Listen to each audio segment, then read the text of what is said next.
What is up, guys? And welcome back to the Pop Culture Jungle, where we dive into everything pop culture related to theme parks, movies, and video games. I don't have a script in this section because I'm running super late. But I am joined with my co-host, Justin. Hello! Today. I was gonna hit myself, but you hit me, so my thumb was in camera. HR 44 Hunter. Yeah, I'm You're Hunter level rank 44 44. Yeah. You're a loser. The story ends with 40. Gotcha. Yeah. But yeah, I am a loser. How many hours do I have on my save? Keep going. We have like 11 topics tonight, so it's going to take some time. So we're just going to dive into it because the longer we sit here and talk about all this, the longer it's going to take to get through it all. Sound about right? Yeah. Typically.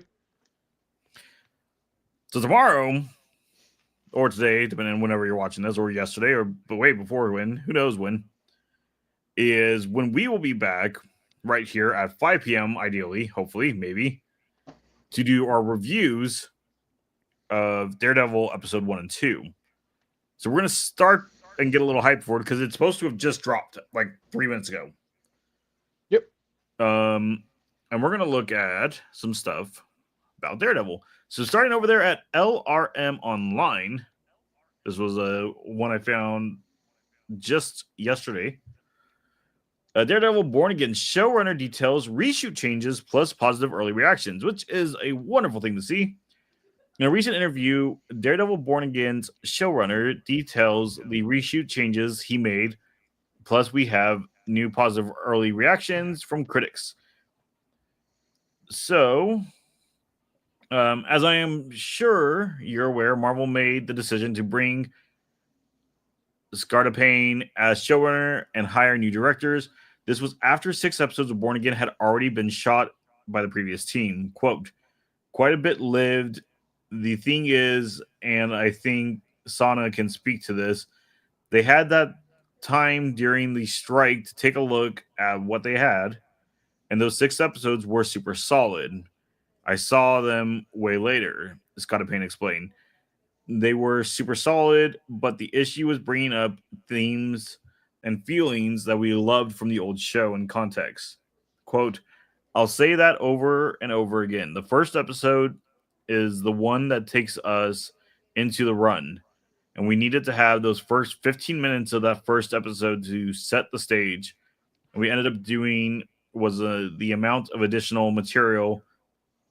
What we ended up doing was the amount of additional material was essentially 3 episodes worth, then quite a bit of inter-situational material inside the body of the middle 6.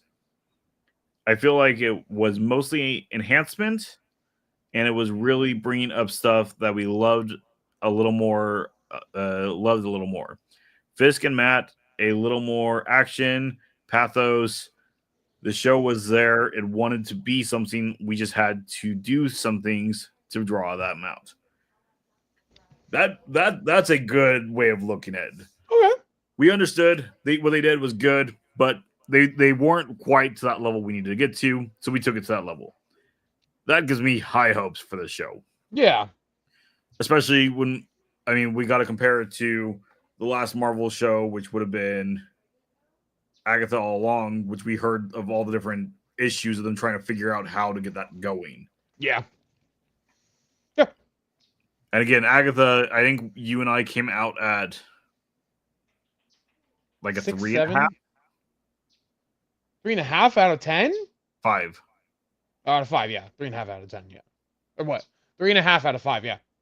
Yeah, so like a 7, 6.5. So yeah, it was okay.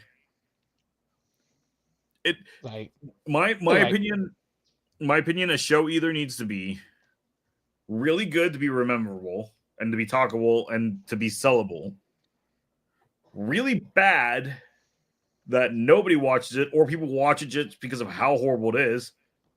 The Acolyte falls down here in this bottom section. And if it falls anywhere in the middle, so like 1 to 3 or like 8 to 10, those are your categories you want to get into. I'd say 7 to 10, personally. I'd say 7 to 10. as far as we saw, Agatha never really pulled anybody extra. It fell into this category that was it's there, but it was forgettable and nobody really paid attention. Skeleton Crew, I would give it based on everything I saw, was probably closer to like a 6 or a 7. It was again a solid show, but nobody cared because it was on that middle ground. Yeah. The Spider-Man, we're still not there. Nelson, I looked again this morning. Nelson's still not there yet. I think it's next week. Again, you and I put that at an 8. I don't have the number pulled up. It was I think 8. it was like a 8.3. I think. And so again, it's in that top level that like I remember that show. Like, that was a good show. I'm excited for it. Where Agatha, I don't remember most of the episodes. I don't know about you, but that's where I'm at. I remember Doogie Demon. Obviously, like I'm gonna remember like the big moments because it's MCU and they really focus on their big moments. But like, yeah, I hear you. Yeah.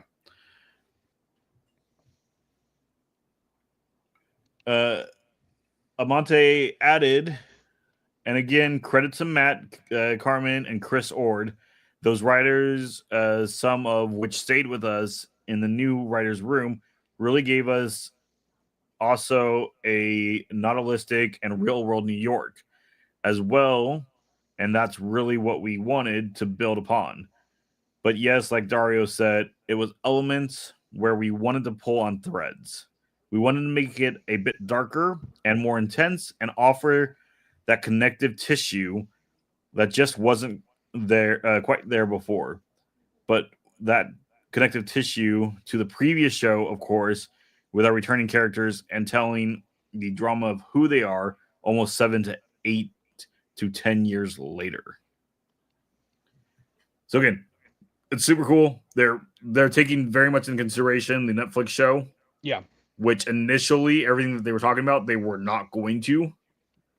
So to me, this is wonderful. Like looking, we needed to go back. We need to refer back to those original shows or episodes and come from it. Now, early reactions to this. Everybody is pretty much hyped on it as this kind of goes over. But let's step into a little bit of negative because I'm more of a critic. Honestly, the most negative reaction I came across wasn't that bad.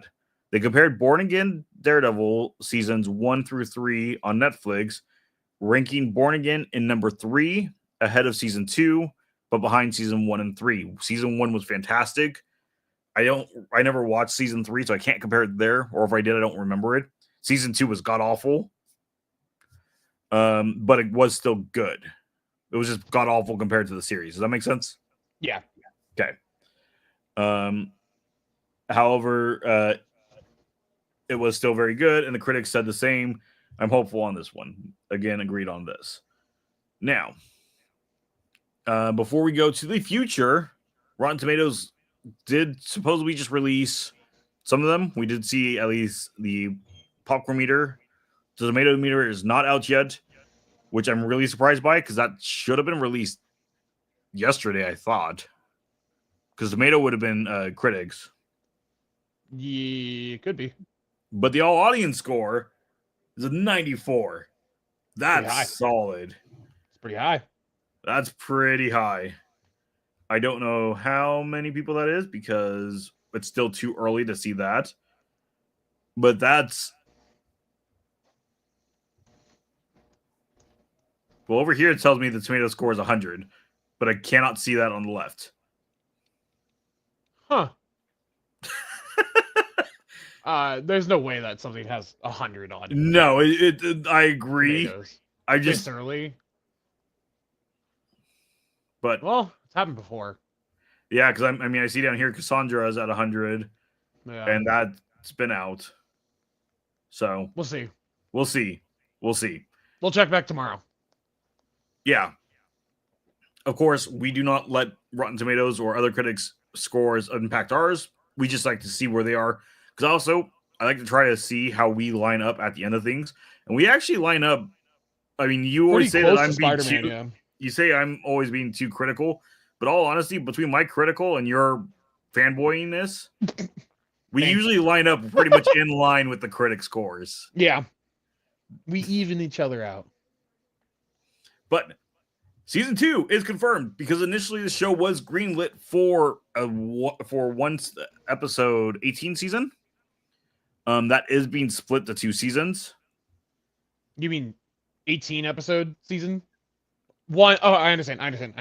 Instead of it being one 18 episode season, it's going to be broken up to 2 smaller seasons. I think just because of when everything happened and trying to make sure everything is still working. Yeah. So season 2 was confirmed even before the first season was released, causing many to wonder about its many different aspects. Let's see, where was it that I wanted to get into? Marvel. Okay.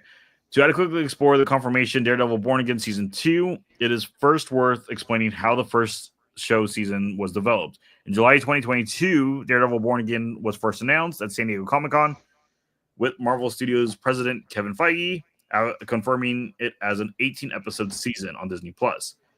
At first, this was met with great excitement, given the long-running complaint that many of both Marvel's best and worst TV shows felt like stretched out movies as opposed to seasons of television. Very honest critic. Yeah. However, the delay in production caused by the WGA and SAG-AFTRA strikes of 2023 saw Marvel realize that Daredevil Born Again was not working. This led to a massive creative overhaul, which this is what I'm curious. This is where Screen Rant gets this, because Screen Rant's normally very positive Marvel. Yeah. But they come out and say that it wasn't working. According to the showrunner, which we just read, it was solid. There was just some things that needed to be worked on, but they kept most of that material. So I'm curious where in the middle it is, because there has to be a middle ground between both of them. This led to massive creative overhaul, including a new showrunner, a new director duo, and the writing of new episodes that rendered Daredevil Born Again as a continuation of the Netflix show. It was then confirmed that 9 of the 18 planned episodes would be Daredevil Born Again Season 1, which began releasing today. Our shows are tomorrow. As per Entertainment Weekly, the other 9 episodes were initially planned were left over to form Daredevil Born Again Season 2. Given that so much work had already begun, the entire 18 episode arc of the show, the new showrunner and directing duo, there was enough to begin as Season 2 essentially straight away. Though the former Dario Scotapane confirmed only 8 episodes would be used for Season 2. So instead of them doing their 18 episode, they're going to be doing 17. Okay. Which, again, it's still fine. If they've got it lined out enough that they can get that done, I'm all for it. Production stats, I don't believe we have anything really here. We'll begin production. The Born Again Season 1 premiere saw Satapan confirm that the continuation would begin shooting the following Friday, February 28th, 2025. So it is actually in production already. Wow. Okay. Yeah. Even hitting... Wait, we heard about this. We heard about this, we read an article about this like 2 weeks ago, I think. I think we did. Yeah. This is just kind of recapping everything together is what this article is doing. But we start shooting an 8-episode second season on Friday, and the future is unwritten. I don't know if the story is necessary ends or at the end of the second season, which leads up to Season 3. I think the next 2 weeks is what's going to determine if Season 3 is a thing. We're going to see how well this does, because this is so different compared to how clean most of Disney Plus is. Yeah, this is far more television focused, which is how it should have been from the beginning. But this is very much television focused, but this is also very much adult focused. Daredevil is very much an adult show. Born Again Season 2 will release in 2026, which makes sense. And then a potential third could come out in 2027. Obviously, cast is still pretty much the same. We don't know anybody new yet. And nothing new because none of us know the story of Season 1. Yeah. But I'm super hyped about that. That sounds like they're taking actual care into it, actual focus into it. and they're actually caring for the characters. I saw in a article, I don't remember where it was, but it wasn't enough to really pull. I guess Kevin Feige wasn't exactly the most thrilled when he heard that they were going back to continuing Netflix's story. He wanted it to be Marvel's original story instead. I guess I can see that. But the showrunner when he came in, as he put it, why reinvent the wheel? You have a story that people already loved. And it already was in universe, technically. Correct. So, yeah. Yeah.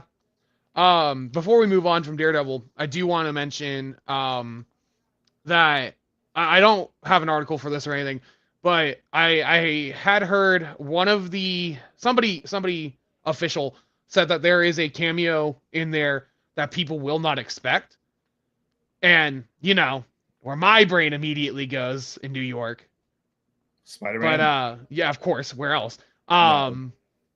The reason why it won't be Spider-Man is because Sony's contract does not allow for live action television. Correct. Cameo, nobody would have expect. Yeah. So, being realistic, your prediction. It could be Kate Bishop, but I don't really see that happening. Could be Miss Marvel. I don't see that happening.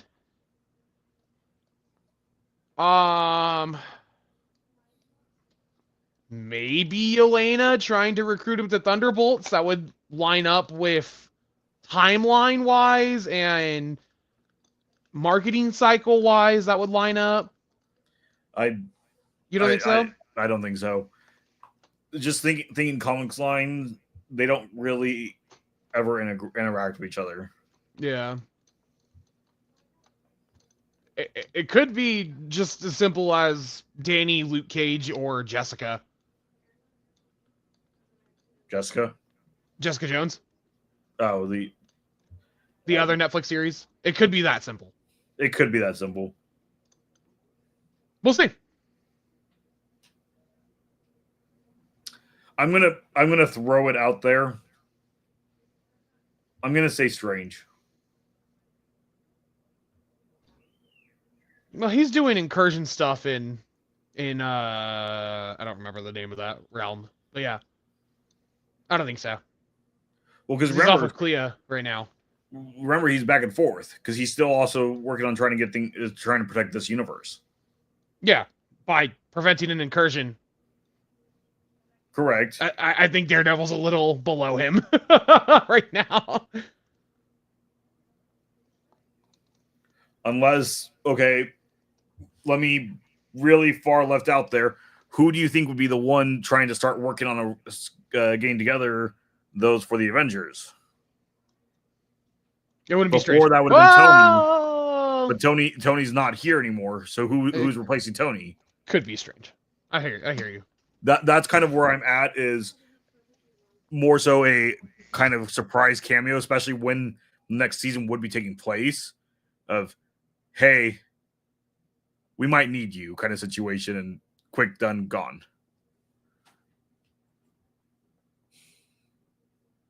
But no, it's not going to be Peter Parker. I'm telling you that now. It won't be. Curse you, Sony. But if we're going to talk Avengers, this just worked out this way. Like, this was not even my mindset, and then I was like, oh, wait, our next topic. This works. Right to our next topic. WDW News today shared concept art. Supposed concept art. Before we go any further, supposedly. These are leaks. If you'd like to remain spoiler-free, and you're watching this at a later date, not live, you could skip ahead in the video. Or just don't watch this video if it's a separate video. I'm not even entirely sure that these are real.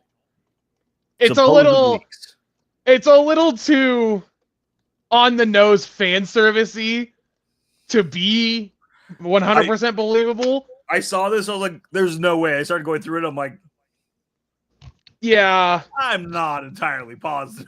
Also, like, this kind of stuff doesn't leak normally. But So again, if this with how big of a project that Doomsday is supposed to be, it could, because again they're having to pass into so many different groups to start trying to figure out and work on storyboarding and story. It is possible this could be real. It is possible this could be leaked. There was, do I have it in my articles? There was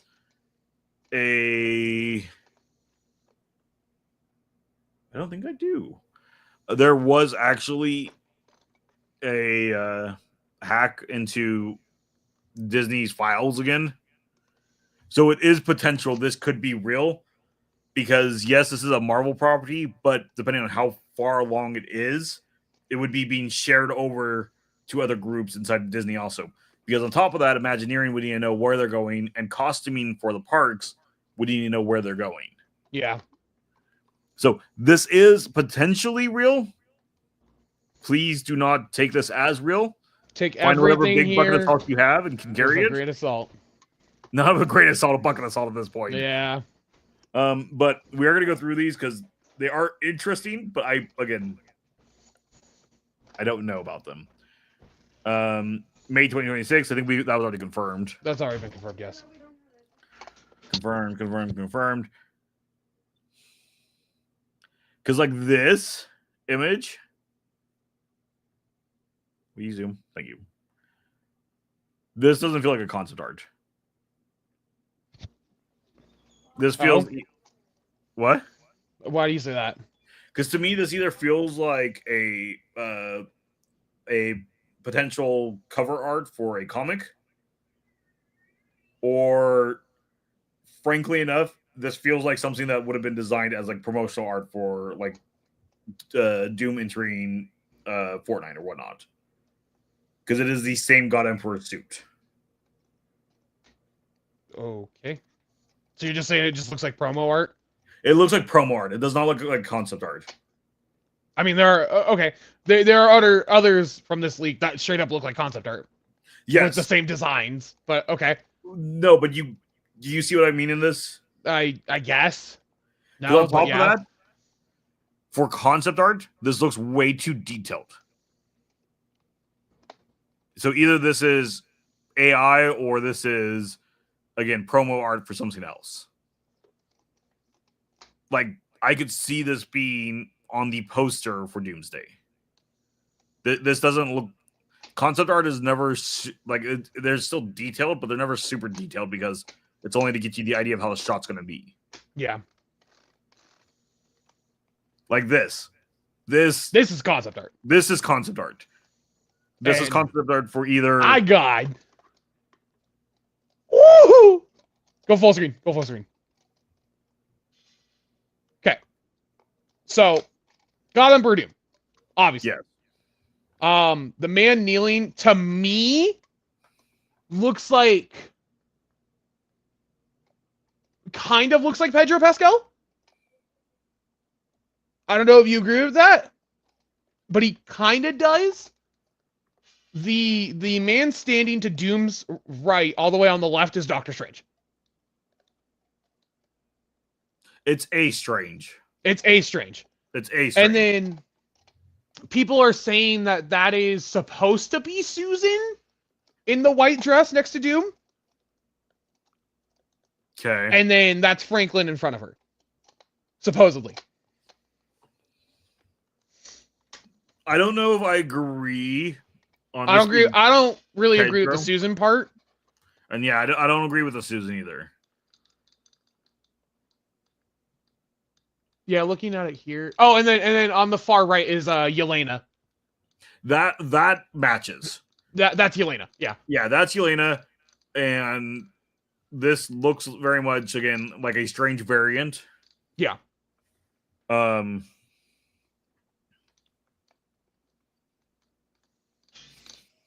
Who else could it be? It'd be who chained up on the floor right there? Yeah. Really nobody, honestly. It could just be nobody. It could just be a random civilian. Yeah. It's either a random or it's Reed. There's no in between, I think. Or it's what? Or it's Reed.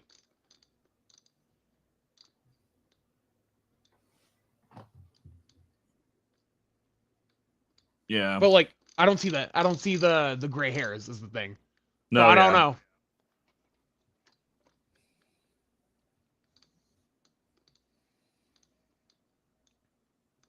This one, I don't think this is the one that I was really questioning. You think so? The eye is kind of funky. Look at it and look at his hand. AI has a hard time with hands. Yeah, it does look a little funky. The two hand all the hands are kind of funky. This is AI. Be it, I mean, there's a signature on it, so maybe they use AI as help. But I don't believe this one. Yeah. There is another one with the two of them later that I do believe, though. This one is strange. But this is pulling on the thread from She-Hulk, so. And it's the same artist signature. Okay. So then let's see if we think that other one is AI. Do we have any signs that this one might? Because maybe it's just the way they do their hands. I think it's just the way that the hand is drawn.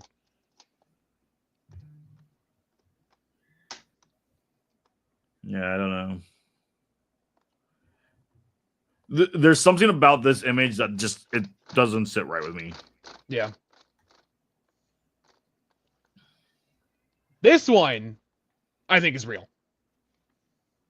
You think it is? Yeah, I can 100% see Star-Lord leading a Young Avengers. Yeah. As their mentor. That would give him something to do. Yeah. It would give him a reason to come back into the fight. Yeah, no. This when I saw this, I straightforward. I understood exactly what they were doing. Hold on, is that Leech? Is that supposed to be Leech on the far right? I think so. Oh my god.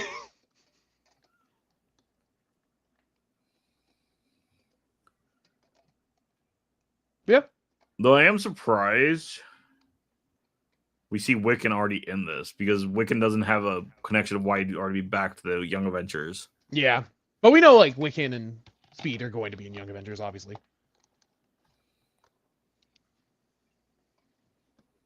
And I don't know what actor that's supposed to be. Well, there may not be an actor portrayed in it. Yeah, because I saw a second one of this image with the helmet up. Yeah. Yeah, that one. I saw that one. But again, as this put it, it could just be a variant. Yeah. We don't know what yet these are going for. I have not seen this.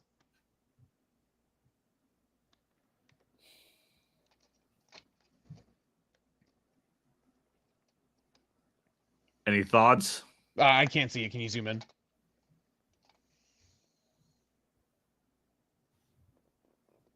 Yeah, I got nothing, bro. Yeah. Maybe like a Doom backstory, maybe. But I got nothing. This is the one that I've seen, and black and white squads, it's difficult to see many details. The art shows a character wearing robes sitting in what looks like a prison filled with water. Their hands are chained above their head, and they're hanging from the ceiling. That's all. That's even as far as they were able to piece out of it.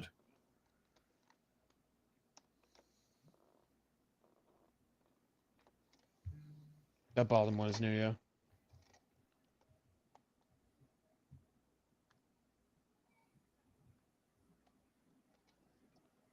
Because that's our strange variant. It matches the other concept. Yeah, it does. Yeah, I see it now. But yeah, because I think we even have. I think it might be the Black Panther. No, because you can see the frills here. Look at the collar. Okay.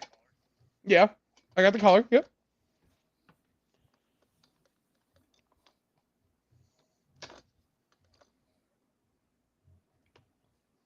So there's the collar hanging over the top. Mm-hmm. This is body. This is marked out, bodied like Strange's normal robes are. Yeah. And then this is showing that there's a symbol of something in the middle. So usually the eye, but we don't know what the Strange has wearing around his neck. Okay, pan up to the Black Panther. That's part of this image.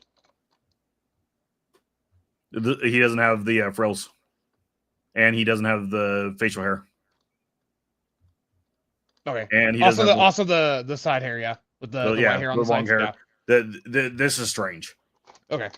That's strange. This is going to be That's Doom. Doom. No doubt. I have no clue. Oh, it's the same. It's the same lady and boy that were in the throne photo. So I think it's going to be whoever is in this version Doom, whoever his wife and kid is. Yeah. And this might be. Could be Reed. I had a different guess I was leaning on based on the way it looked. To me, this is Star-Lord's jacket. You think so? With the pop collars coming off it. Okay. All right. Because again, his leather jacket always has more of that points to the side. And when you're looking at concept art wise, we have to look at the basic forms of the body is showing the costume. Yes. It's why I'm pulling, we have the big medallions of Strange's suit here. This is clearly Doom. That's clearly Doom. These outfits clearly match up to those other ones. This, based on our other concept art we're running off of, and based on the way we always see him, this looks like Star-Lord's shoulders. It could be Wong. It could be Wong also. Yeah. But I think what do they say about it? What does WDW say about it? What's the hair to me makes me think more Star-Lord. The final image is a horizontal complication of several concept art pieces. 2 images are previous. The third image at the bottom is new. The sketch appears to show the same scene of Dr. Doom in a throne room from a different angle.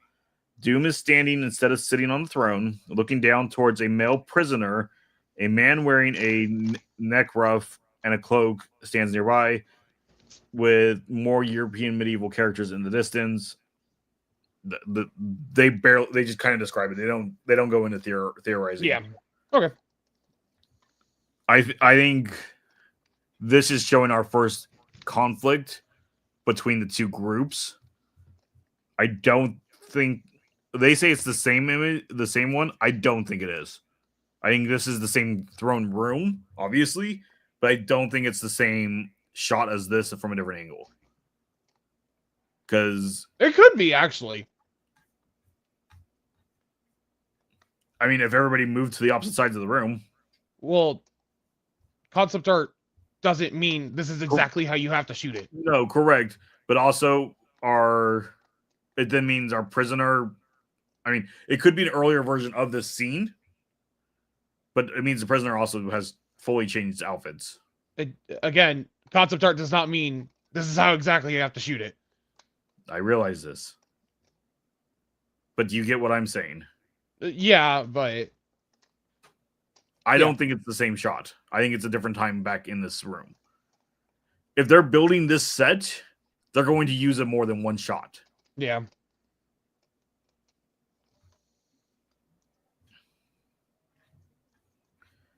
My only hope is based on the fact that we're seeing this shot. Mm-hmm. I went back and I've watched She-Hulk. I'm hoping the CGI over the skin looks better. It should, in theory. In theory.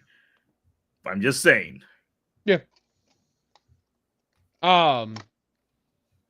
Plot-wise, though, I think that this is going to be one of the multiverses that make up Battleworld, and that's why it is a different time era than everything else.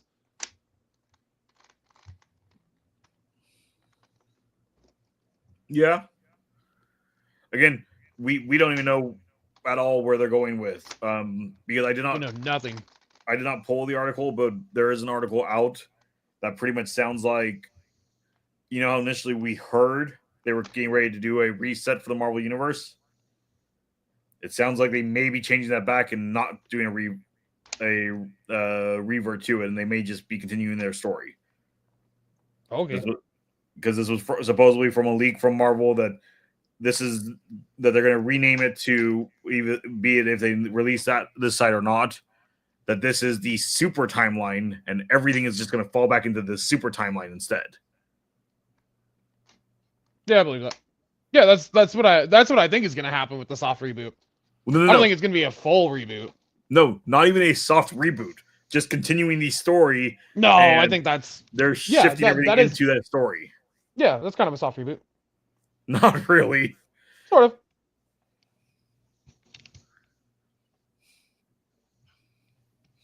But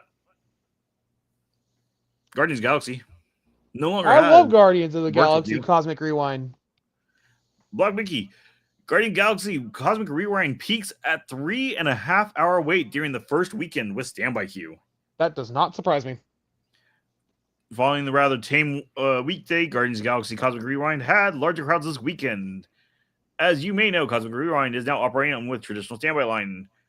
After more than 1,000 days with virtual queue in place, the change came at a time when average wait times around Walt Disney World were mild to moderate. As such, crowds were mild to moderate following an initial rush on the morning the standby queue debuted. That said, it was understood by many that operating the standby on Tuesday in late February wasn't a true indicator of what the wait times will be at the attraction moving forward.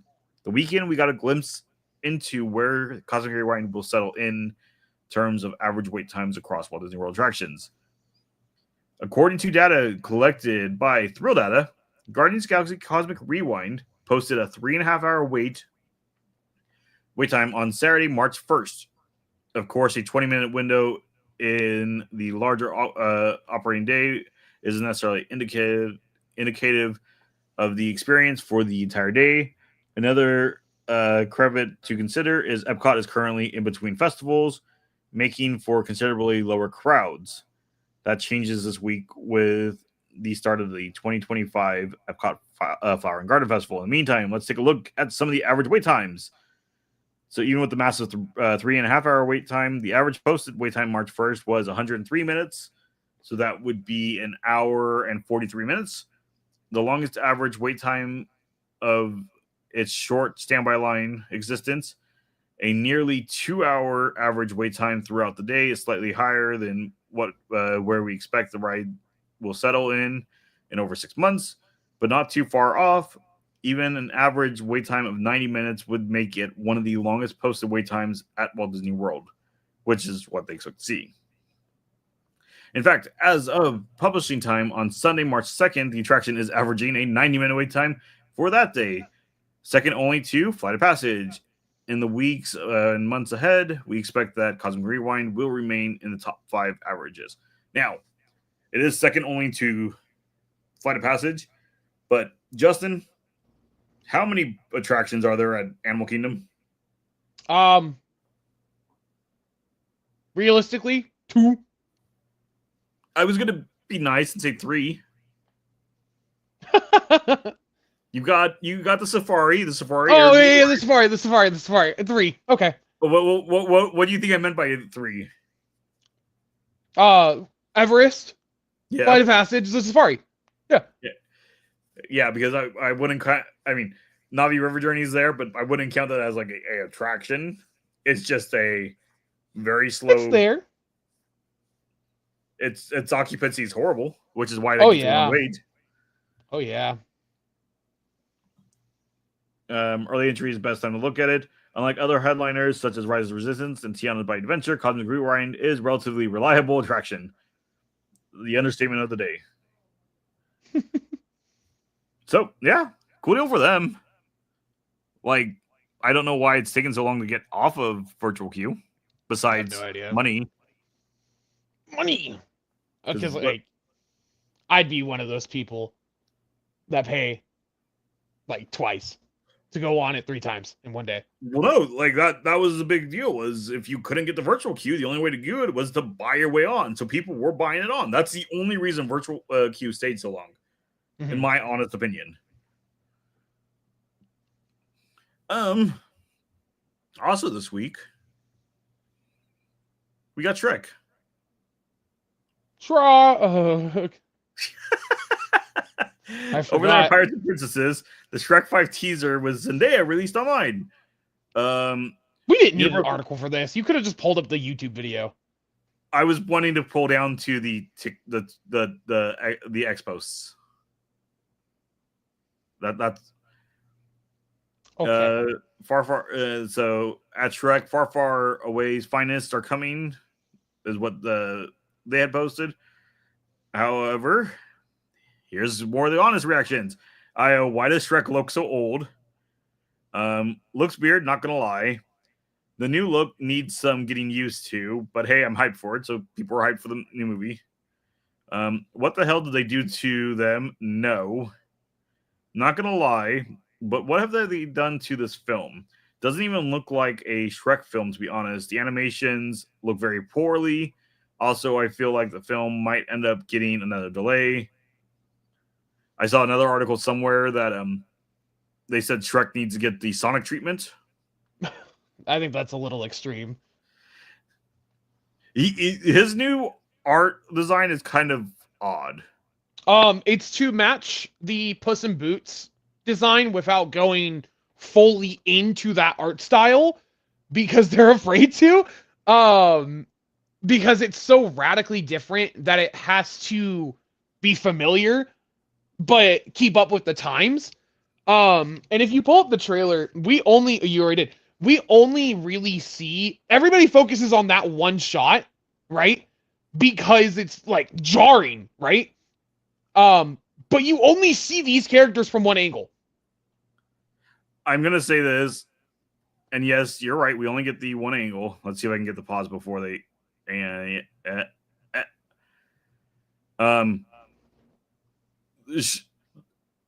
Something is odd with Shrek's design. I can't speak much against it. It doesn't look bad. Not as bad as people are. It's not bad. It's just Fiona looks bad.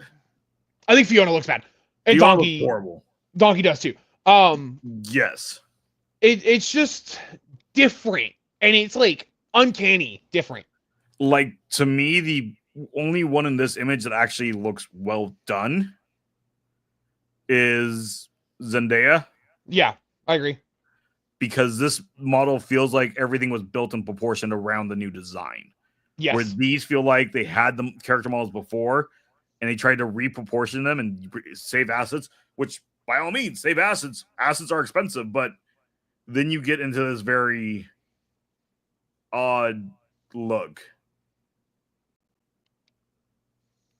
Like, Shrek doesn't look as bad as the other two, but go to the very, very beginning of the video and pause. That looks fine to me. I don't think this is the same model. You don't think so? I don't think so. I think this is an older model. Donkey is. Donkey's the same. I will agree with that. I don't think Shrek is. Because when we look at even just the eyebrows, they're clearly different eyebrows. Yeah. So we'll see. This is just a cast announcement. This isn't even a teaser. Well, no, yeah. So we'll see. Like, if they go with this design of Shrek, I think they'll be fine. Yeah. Because again, he looks like, in this image, he looks pudgier. He looks more like Shrek normally does. He has a slight update, but like, this Shrek looks like he's like been on Weight Watchers for a while. And his eyes are closer in this shot than they are in this first shot. Yeah.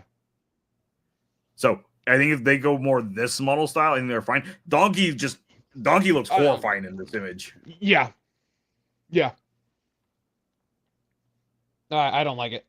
I did see a lot of discourse around this section with like the TikToks, right? And people were like, "Why are they adding TikTok stuff to my Shrek?" And the main argument against it is is that Shrek has always been about pop culture. No, yeah, always. To me, TikTok and such getting into it isn't actually that big of a deal. Shrek is a show, movie, and commentary. Yeah, the entire time was just a movie to make fun of Disney.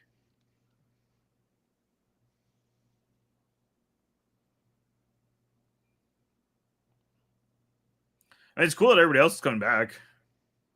Yeah, that is. I think that's the most important thing, is that like Christmas all of our main cast is returning. Yeah. Which like that's how it's been reported since the very beginning. But like confirmation of it is really nice. No, yeah. But like I don't think it's awful. I don't think it looks good, but it's not awful. But I think so. I'm gonna go stand on the other side of the fence. I'm gonna go defend where the people who are probably throwing a fit about it. Shrek has had a very consistent, very well done look for so long. Yeah. That people are probably looking at this going, why? Yeah. Especially I for how honestly much think money that is Shrek what it still is. makes.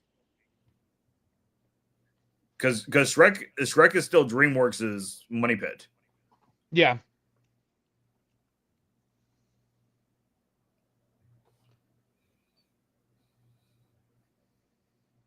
Actually, while we're right here, since I have this open, let's just double check. Yeah, that's still 26. Okay, we were gonna go from there over to Epic Universe. That way we stay with Universal, and I'm just gonna pull open these articles. We had a lot of articles, so I couldn't have them all open on my computer at once because there was so much to go through. And a lot of these are coming from Twitter because technically there aren't anything officially out about the Epic Universe yet, since the park is not open yet. But we do have some looks. So this was from Channel 2. This was showing the Baby Dragon meet and greet with its dragon trainer out there. It looks so good. Yeah. I love the movement. I love the reaction of it. Like this is a bad quality video, and I'm like, I want to go see this dragon in person. Yep. So Baby Dragon testing with Viking costume character during the Epic Universe previews. This is not a drill. Dart looks so good, which agreed. Short and feisty. My thoughts on Dark Universe and Epic Universe. So, Dark Universe will be the crown jewel of the park. The entire land is fully immersed. Redacted, whatever he had to say there. But it's fully immersed. There is an ongoing story of Dracula escaping Dr. Victoria Frankenstein. Everyone is in the story mode, from the actors to the ride team members to the merch team and to the dining team. Everyone is part of the story. The land is basically a giant scare zone. They had multiple characters roaming around. We ran into Invisible Man, Igor, and the Hound roaming around. Invisible Man was trying to hide from guests. Igor was in the cemetery collecting body parts for experiments. And there was a Hound, and the Hound was in the Burning Blade Tavern asking for tavern goers if they've seen any monsters. 1 second. Power cable for the computer. Go. Okay. Bride and Frank have their own meet and greet spot with a queue. There was also a storytelling violinist. Depending on the story they are telling determines the monster's theme they play. We got to listen to Wolfman's story, and Miss Thing was giving facial animation down. The food. Dark had the best food in the park. We loved it so much. We ate there twice. The first time we got the orange chicken sandwich and the meatloaf on a steak. Both delicious. Second time we got the chicken on a steak and the vanilla brain pudding. Chicken was so good, and the brain pudding, wow. They had Pop Rocks in a red jam on the top of the pudding, so it gave a little shock as you ate the brain. The rides were the best rides in the park. We got lucky because they were down all day, but were able to go up at the end of the day. Werewolf was a little short, but so fun, and such a different ride system. It doesn't go high, so if you are scared of coasters because of heights, you'll be able to do this one, which is cool for me because I don't like heights. Monsters Unchained is the best ride Universal has ever made. Yes, half the animatronics were in B mode because technical rehearsal, which Universal did admit this. They were going to run things in B mode while they're prepping, and the goal is to have everything A mode for guests on day one. Again, these are previews, so they're not trying to get them all up on top snuff. Yeah. But even then, the ride was absolutely amazing. It's the same ride system as the Forbidden Journey, but no nauseous screens. It's mainly full sets with some static screens to give ambience here and there. Overall, we'll be spending most of my time here every visit. That's a pretty well written out review, which is why I grabbed this one. Yeah. You thought of that review? Going in, when Epic Universe was announced, yeah, of course. Well, I don't care about Nintendo World because we have Nintendo World out here. I was kind of excited about How to Train Your Dragon. I don't care at all about Harry Potter.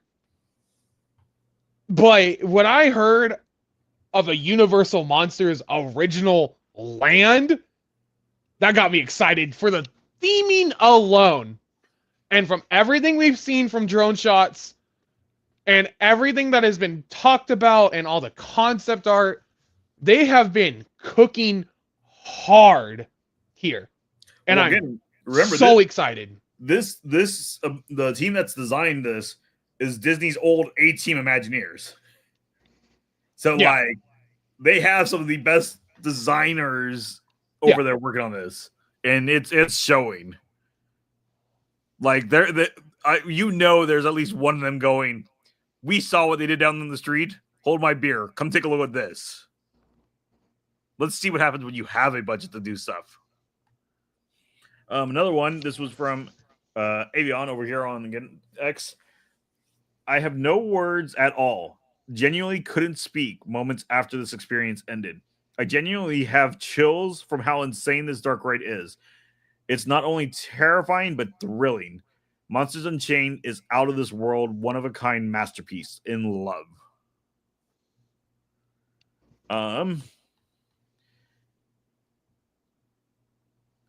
Big Mike. In the How to Train Your Dragon Land, the twins, Rough Nut and Tough Nut, have officially been spotted. Again, the costuming. Spot on. Yeah. Like, that looks like they are straight out of the movie. Yeah. Epic Universe update. I want to believe, and I like Drew. Oh, that's right. I added this but also his favorite ride is Tiana's. So we'll take that into consideration. Drew Smith. I can confirm that Monsters Unchained, the Frankenstein experiment, is not only the best attraction in Universal Epic universe, but also one of the best attractions ever created. And no, I'm not exaggerating. Universal Creative delivered an experience unlike any other, telling an incredible story before you board the ride. The pre-show set in Dr. If you don't want to pay attention, this is your moment not to pay attention. Yep. The pre-show set in Dr. Victoria Frankenstein's lab, featuring Frankenstein's monster, who walks tall at 9 feet and weighs over 800 pounds. The pre-show is an attraction of its own with multiple jaw-dropping moments. When you board the ride and head deep into Frankenstein's manor catacombs, you enter large-scale physical scenes that are some of the most impressive ever created by Universal Creative. Digital media in the attraction enhances these scenes and the story, seamlessly blending with physical sets and environments. While I won't disclose any specifics out of respect for the team that have worked on tirelessly to bring Dr. Victoria Frankenstein's demonstration to life, I wanted to share something exciting about this incredible attraction, which will be unveiled to the world very soon.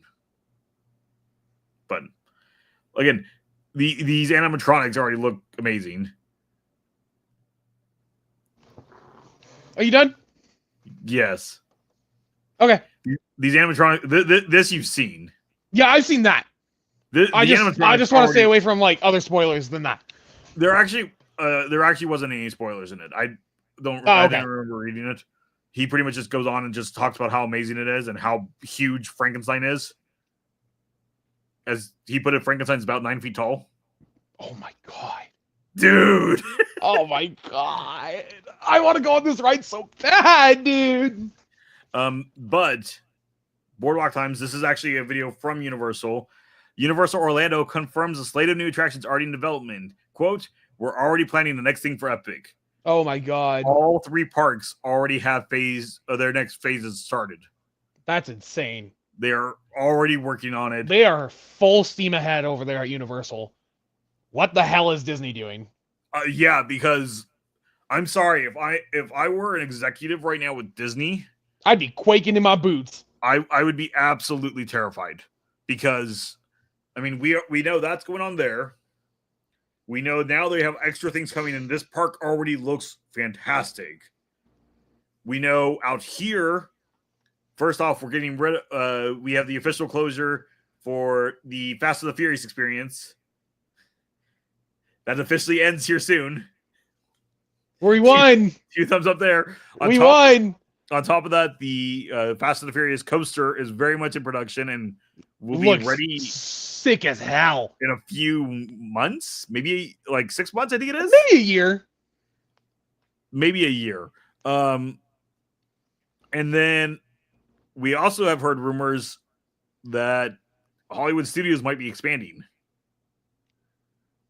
They may be taking over, and I mean, you're not going to be super crazy with the rumor I heard, but they may be taking over one of the water sets that most studios use to go ahead and expand the park. What? That's the issue. That's the issue, is that, like, I want them to expand because I love theme parks, but I don't want them to expand because they're a live studio. Correct, but I guess what it sounds like the water area it is used, but it's not being used as often. And also, Amazing Spider-Man 2 was filmed at that water set. The big lake in the back where they do all like the big water fights? With the big blue screen wall, right? Yeah. Yeah. Okay. Yeah, so that's the set I'm talking about. It sounds like there may be a new area coming in back there. The reason you won't necessarily care is the rumor I heard. Again, full speculation, full rumor space. Don't know if any of this is true. I kind of hope they go a different direction, but the rumor I've heard is that might become Diagon Alley. Rats. Because then it's in the correct spot that they can bring over the Hogwarts Express from Universal Orlando and connect the 2 lands. Maybe. I don't see them putting in like an actual train, specifically because it is a set. It is a studio. Remember, and trains make a lot of noise. Remember, it's not a real train over there either. It isn't? No. I thought it was. You get in what looks like a train car. It's just a pulley system. It just pulls the car back and forth. It's not an actual train. I thought it genuinely was a train. That's Universal theming. They do a very good job. Well, I also haven't seen any of it because I don't care. But but no, that is just Universal theming doing its job. They did a good job of hiding it, but no, it's not an actual train. It's on a pulley system. So that's why I'm like, okay, I actually can see how this would work, and it would bring what they need to continue that story out here. I hope we go a different direction. Frankly enough, if I could be a dreamful person because of the size it is, I want it to be How to Train Your Dragon. It's a possibility. I want that to take that back corner, because then that helps fill out a little bit more of the kid side of Universal Orlando, which is even then, Universal Hollywood. Even then, Hollywood. I would be okay with just the DreamWorks the DreamWorks generic area that just opened in Florida. If we got a port of that, I'd be okay. We need more DreamWorks representation in our park. Okay, so I do agree, but I don't see that being enough to take over a lot. Whatever you're gonna, you think so? Whatever you're gonna take over one of the sets, you gotta remember the set. Every square inch of that set is money. It is costing so much money to leave it empty. But anytime any of these studios use it, that's serious cash. I don't see DreamWorks Land pulling enough as much visitor. as that. Okay. I could see I could see Dragons doing it because dragons are dragons. I could see Harry Potter doing it because Harry Potter already sells so much money. I cannot see DreamWorks doing it. I could see DreamWorks taking over another part of the land. What? There's a third one. What's your That's a third one? perfect segue. I don't know if we're even that far along with those. It could happen. It could happen. And if it did, I would be down there on day one with Yep. $1,000 in my pocket. Yeah. Because the segue Justin is trying to work towards is this week we did get the We celebrated Pokemon Day, the 29th anniversary of Red and Green release in Japan. I completely forgot. And so, as Justin put it, it could be a Pokemon land. We have heard rumors that Nintendo and Universal and Game Freak are working on some contract, and we have had in Japan parks Pokemon characters come into the parades, but there's so much legality in there. I don't think we're that far along in discussions that, again, for us to already have had the rumor that lot may be taken. Now, it is possible that I can't say Imagineering, their design team might be working on an idea, and that might be part of their sell. But I don't know if we're that far. But going into the Pokemon celebrating 29th birthday, we got Pokemon Legends ZA, which we're going to watch that trailer here in a few. And it's coming out late 2025. Got a full trailer. Go ahead. So that comes out late 2025. We know Switch 2 comes out this year. Are we going to see either a special edition for the Switch 2? Are we going to see just... I hope not. Or First of all, I hope not. Or are we going to see a patch update for it to actually work better? Spoiler alert, the trailer... It looks fine. It looks fine. It looks okay. It looks fine. Fine means okay. It looks better. Fine means serviceable. It looks better than Scarlet and Violet. You're darn right, George. But frankly enough, you that's good? Weird. Yeah, my camera just started flashing at me. The battery's fully charged, so I don't know why it's flashing at me. If it turns off here, I'll know why. Okay. Oh, maybe it was heating. Shoot.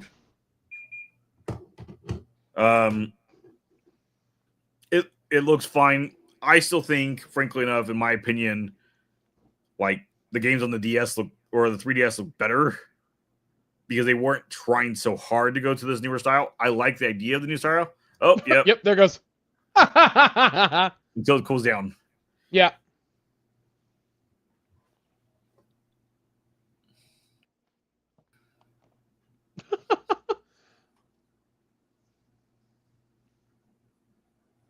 I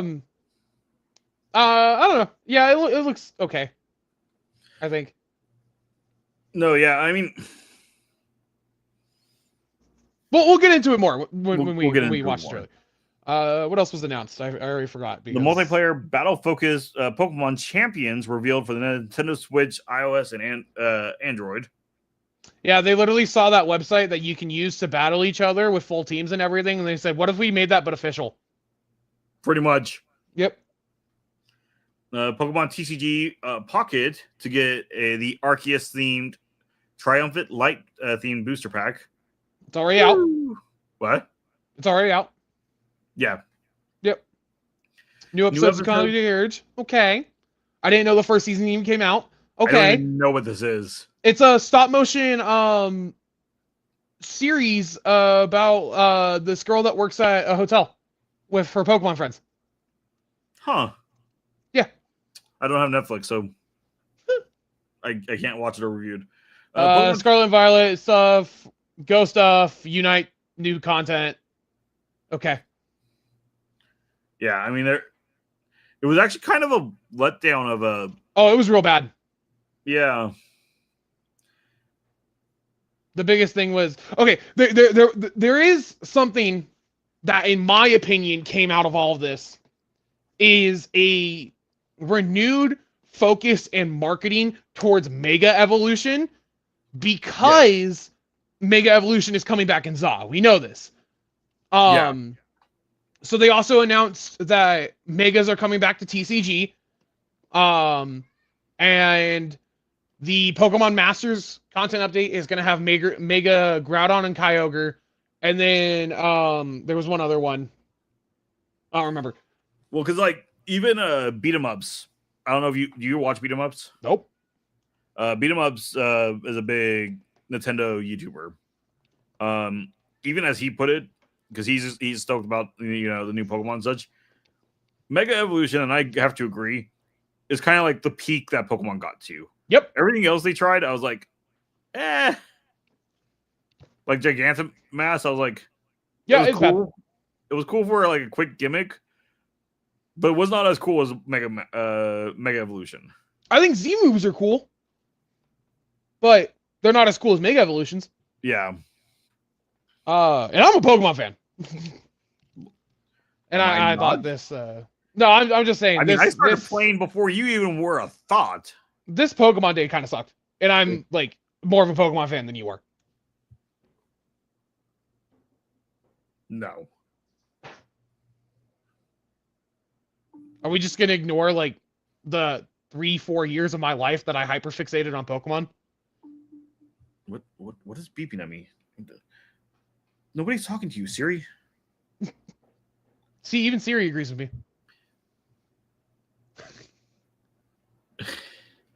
You realize how much longer I've one played Pokemon, but two was focused on Pokemon again before you were even a thing. Okay. And how many generations did you play? All of them. How many of them did you actually play? All of them. No. I beat every. How far did you get in Sun and Moon? I went back and I beat it. Thank you very much. Went back. Not on release. I was in college. Have you ever finished any of your Pokedexes besides Red and Blue? Besides Red and Blue, yes. Okay. I got nothing else. I still don't think you're a bigger fan than I am, but okay. Hopefully this runs okay. We'll see.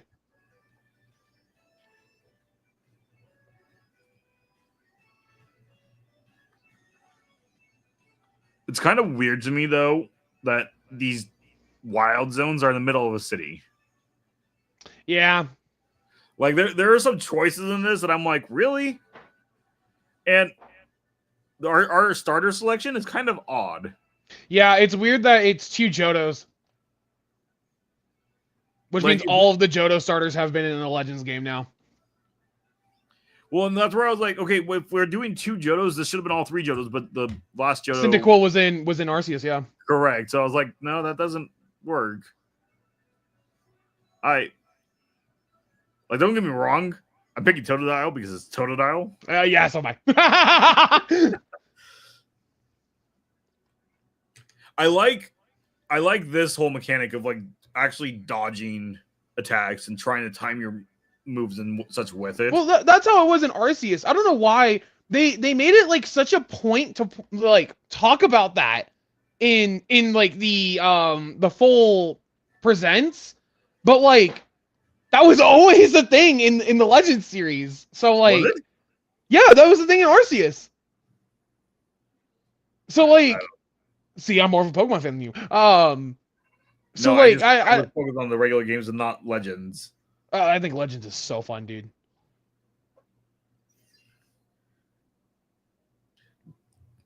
This is what I'm so confused. What is this trying to hint? This is a promotion match. There's more to it. No. Yes, there is. Just the logo. Yeah. I don't know. Because they purposely end out with the logo to a black screen and then comes in afterwards. Yeah. So obviously this is something big and important to Game Freak, but I've seen nobody figure out what this is trying to hint at. They've been very cryptic with the teases for this game specifically. Because like we didn't have like full confirmation on time period for this game until this week. No, with yeah. this trailer. So, yeah.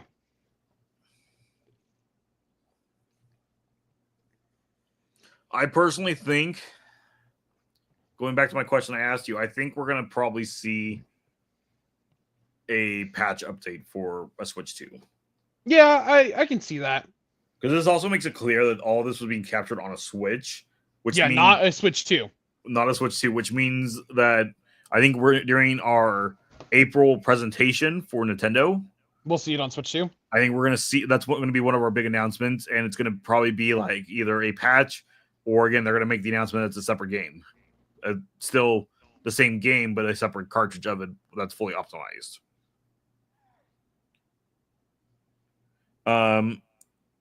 We also, we didn't necessarily touch into this. Got the Pokemon Champions is set to repeat a feat not seen since Gen 4. A feature. Yeah. One of the biggest surprises to come out of the Pokemon Day presentation was the announcement of the brand new title for Pokemon Champions. While the details about the game are still scarce, Pokemon Champions has been confirmed as a new way for players to compete against one another using Mons both from game and ones transferred in from the Pokemon Home. So cool. How much we'll see of that? Who knows? Who knows? I think it's gonna. It has potential to take over VGC, which could be cool. But and give it like a centralized thing. Mm-hmm. But I don't know how I feel about that because like the best part about VGC was that it was like the meta would change every 2 years, versus this would be a stagnant meta if that's the case. So I'm not really sure how I feel about it. Gotcha. Well, next we're stepping into your articles if you're still around. Yeah, I'm taking a pee break. Gotcha. You could have just said you just needed a minute. Pee break.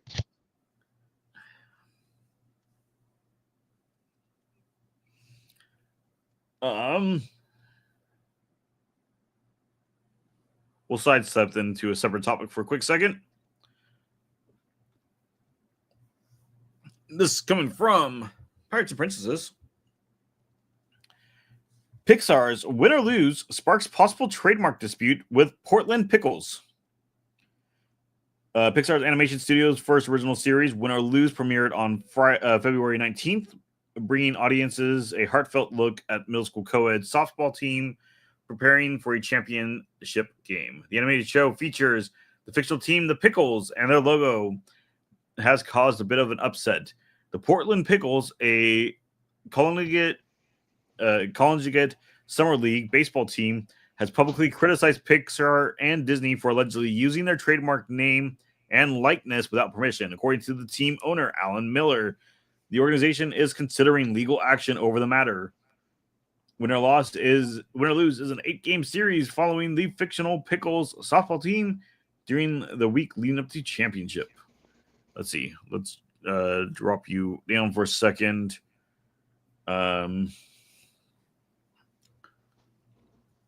Portland Pickles.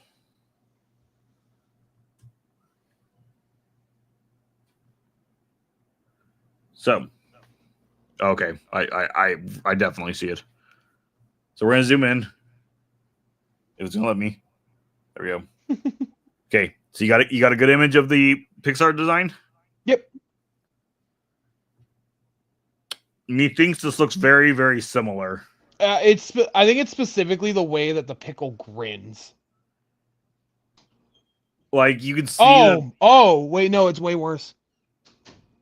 Oh yeah, it's way worse. Like there's slight differences, but yeah, that's trademark infringement.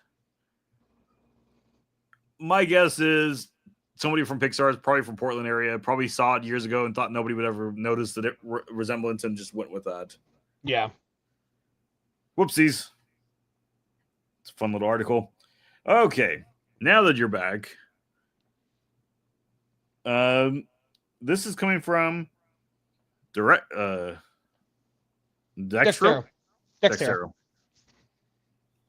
Monster Hunter Wild breaks Steam record almost no game has achieved. It's no secret that Monster Hunter Wilds has been a breakout success, judging by Steam player counts. It's already sold millions of copies, but it's so successful that it's beginning to take the throne of Steam's most played games, even Valve's. Aside from Wilds pulling in over 4 times the world's peak of 334,000, its player count records reach far beyond the scope of just Monster Hunter series.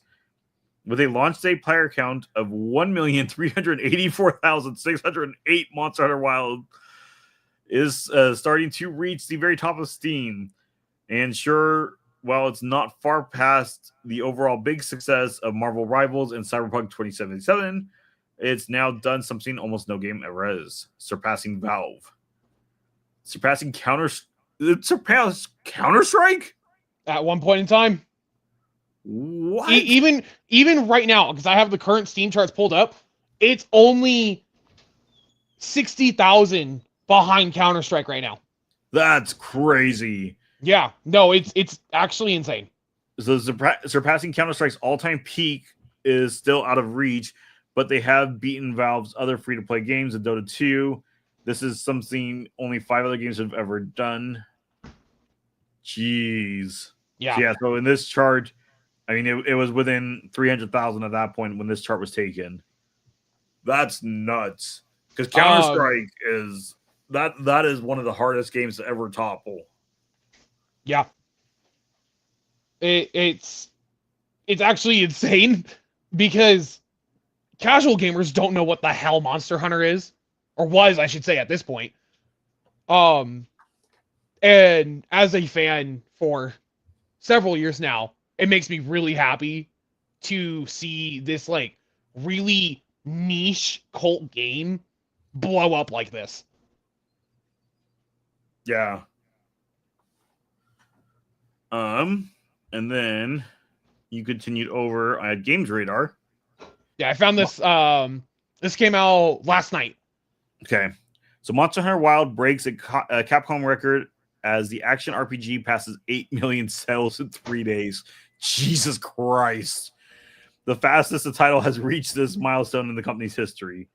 For reference, I think it's like Portable 2 or Portable 3, which was previously, before World, obviously, the highest selling Monster Hunter game. Because that was the one on 3DS, yeah? No, 3 would have been on PSP. Okay. It sold 2 million copies. Okay. So Monster Hunter Wild enormous success continues as Capcom has now announced the game hit 8 million sales in record history. Capcom's new action launched across pretty much everything. And it was immediately obvious that it was a hit based on Steam stats. It took just hours for it to surpass 1 million concurrent players, and within the same day, it managed to surpass likes of Elden Ring and Cyberpunk 2077 to hit the 5th highest concurrent player peak of all time.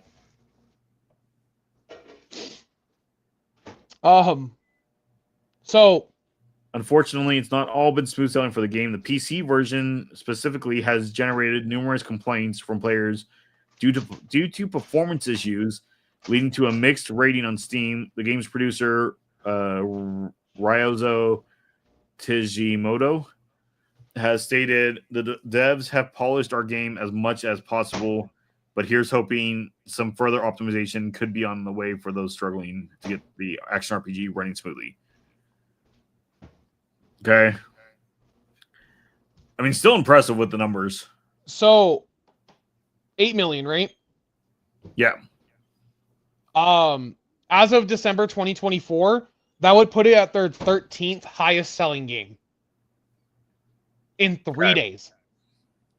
That is behind Devil May Cry 5 and Resident Evil 4, the remake. Mind you, their top 10 highest selling games, 4 of those spots are Monster Hunter. 2 of those 4 are DLCs to the other 2.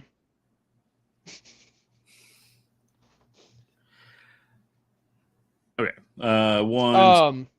Go on. Yeah, I'll vamp a little bit more. In a more recent interview before the release of Wilds, I believe somebody on the board or the CEO of Capcom stated that they wanted Monster Hunter to go mainstream. I'm pretty sure they succeeded. No, yeah, this definitely did it. Yeah. When are you picking up your copy? Well, I got to pay you back for tickets on Friday. Oh yeah, huh? And then the following Friday, I'm buying Lorcana. Oh yeah, shoot. So maybe like 3 weeks. I am going to go ahead and sidestep back to a early topic. I got to look over here at the moment. I'm just looking at that camera.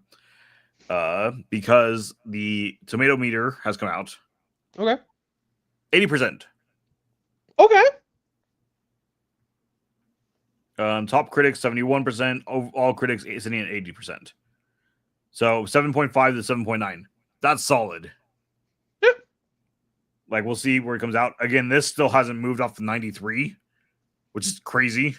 Yeah.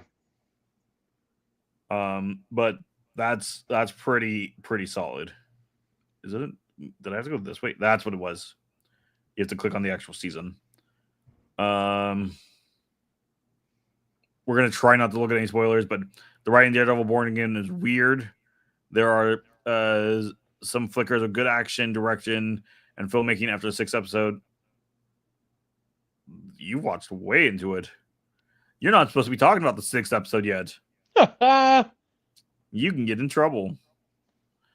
7 years after Daredevil's last season on Netflix, Charlie Cox's Masked Vigilante is back and better than ever. 9 out of 10, 8 out of 10, A+, 2.5. But as Daredevil Born Again brings much of what fans loved from the original run, it also veers in a new direction that, for better or worse, doesn't always stick the landing. Okay. No idea what they're referring to, because again, we haven't seen it, but that gives you some previews. Again, that show will be live tomorrow right here on the same channel, supposedly at 5 p.m. It's supposed to be at 5. That's the goal. And Justin will have the synopsis of the first 2 episodes for us. Yeah. I should be on the couch tomorrow, I think. What? We'll see. I should be on the couch tomorrow. We'll see. Okay. But okay. We talked about last week Kathleen Kennedy's retirement. That may or may not still be happening. Disney's being kind of funky about it. Kathleen Kennedy has come out and said that she is not retiring. However, at the same time that came out, it also came out leaked that Disney supposedly has picked their next leaders of Lucasfilms. I'm assuming she is leaving because, again, we had heard that last year she was supposed to be leaving, but then she chose to stay around for another year. I'm assuming she is stepping down. And if she's not, at least somebody is going to tell her it's time to step down because, again, Lucasfilms is in a bad spot at the moment. So we're going to go forward with this. This is coming out of the World of Real, your place for alternate movie news. According to their source, Dave Filoni and Jon Favreau are to replace Kathleen Kennedy. I'm being told, albeit by a single source, that Dave Filoni and Jon Favreau are tipped to replace Kathleen Kennedy as head of Lucasfilms. A formal announcement could happen at Star Wars Celebration in April. This is why I think they're saying that she's not leaving, is because that was supposed to be the big surprise at Star Wars Celebration was her retirement and her replacement. And they're just trying to save face at this point to go ahead and make it that they can still do the big announcement. Again, this comes from a single source, but a very reliable one, and it does make a lot of sense to have both of them over this sinking ship. Filoni and Favreau have been one of the very few creatives to crack the post-Lucas curse with with respective shows. Filoni is currently serving as CCO, so Chief Creative Officer of Lucasfilm. After directing episodes of Avatar: The Last Airbender, he was tasked by George Lucas to oversee the television series and then film version of Star Wars Clone Wars. Filoni is a creator, executive producer, and writer of the live-action Misery's Ahsoka's, and was executive producer on The Mandalorian, The Book of Boba Fett, and Skeleton Crew. Favreau is Favreau, a favorite over at Disney and Lucasfilms, started off directing such films as Elf, Iron Man, and Chef before venturing into Star Wars content later this decade. Favreau is known for creating the highly successful Disney Plus series The Mandalorian, which Filoni helped develop alongside. Alongside Filoni, he's executive produced every Mandalorian spinoff, including Skeleton Crew and the Book of Boba Fett. Wow, I'm struggling with this article. There hasn't been a Star Wars movie released since 2019, The Rise of Skywalker. That will change next year when Favreau's Mandalorian Grogu hits theaters in May 2026. For the last 6 years, we've heard numerous Star Wars projects announced, with many of them stalling or outright canned. It looked like Kennedy had lost control of the creative process.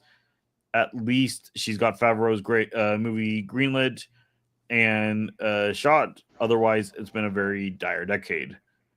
There are currently 9 Star Wars movies in development from directors.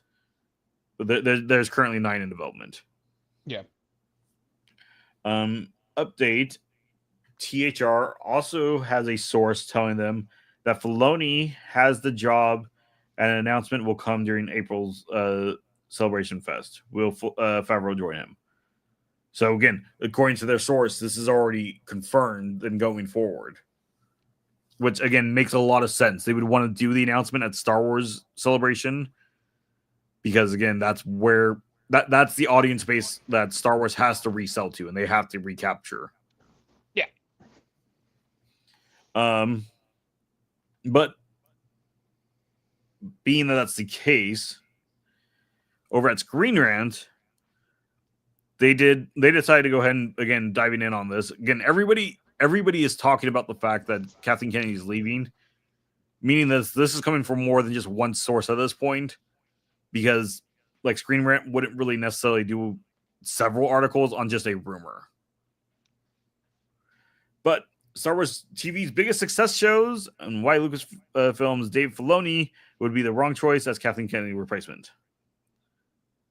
So they kind of went back and did a look positive and negative of what he has come forward with. Again, this was going off the idea of him being the main lead of it.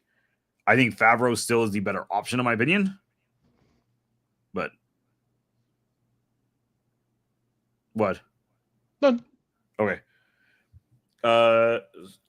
Let's see. So Dave Filoni's work at Lucasfilm makes him seem ideal to take on the role someday. From his first job as supervising director of Star Wars Clone Wars to his current position as Lucasfilm chief. Or maybe I'm mixing them up again. I always forget which one did what. However, as much respect as I have for Filoni, he has also made mistakes that cast doubt on him.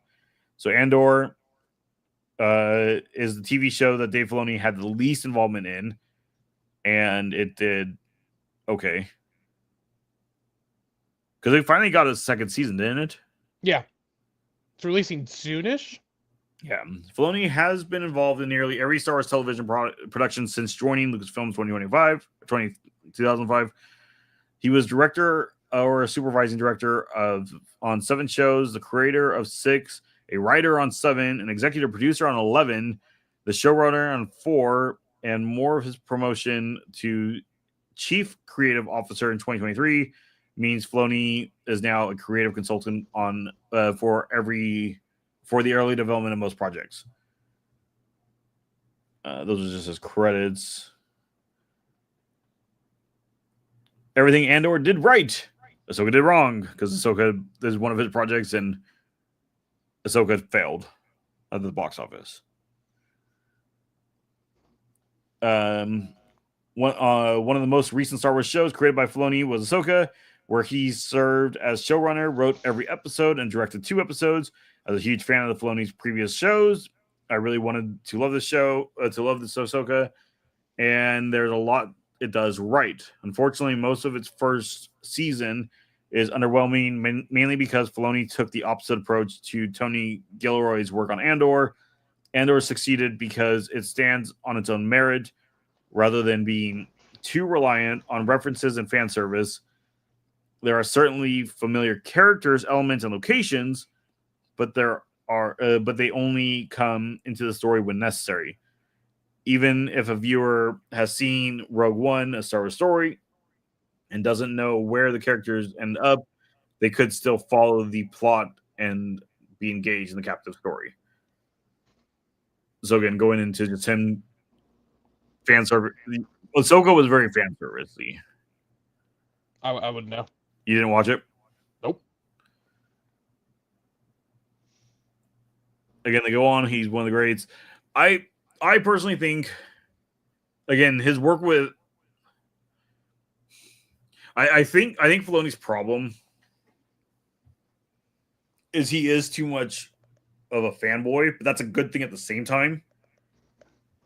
And this is why when I had seen the article about him and Favreau taking over, I thought that was a fantastic thought. Yeah.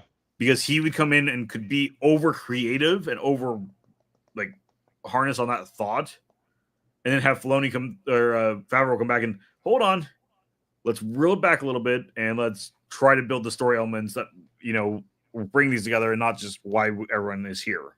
Yes. Because again, the Clone Wars, fantastic series, and that doesn't necessarily need to have obviously it needs to have a continuous story, but that doesn't need to tell this grand story because it's like a prequel series that fits nicely between 2 already canon established things. So he's able to do fan servicey things there. Well, yeah, but even, some of the best episodes, in my opinion, are the ones that our main characters aren't even in. Because we're just, hey, this is a war. Let's go follow this other Jedi and their Padawan and see what's going on with their group of clones. Like, I agree. Those are cool things going on. Those are some of the best episodes. Just looking at tiny, tiny, tiny aspects of the grander war. I agree. Those are some of the best episodes. And that's where I will say, I think Mandalorian season 1 was my favorite of the Mandalorian seasons. End of season 1, Grogu, even though, yes, he was a moneymaker, he should have been, sent on his way or whatnot. And I think the Mandalorian would still be holding so much success if we had continued the story of the Mandalorian, of his ventures in the galaxy, not just he's a babysitter now. Yeah. And I think that's what's hurting him. We'll see how the movie does. I'm sure it's going to do well because of Grogu.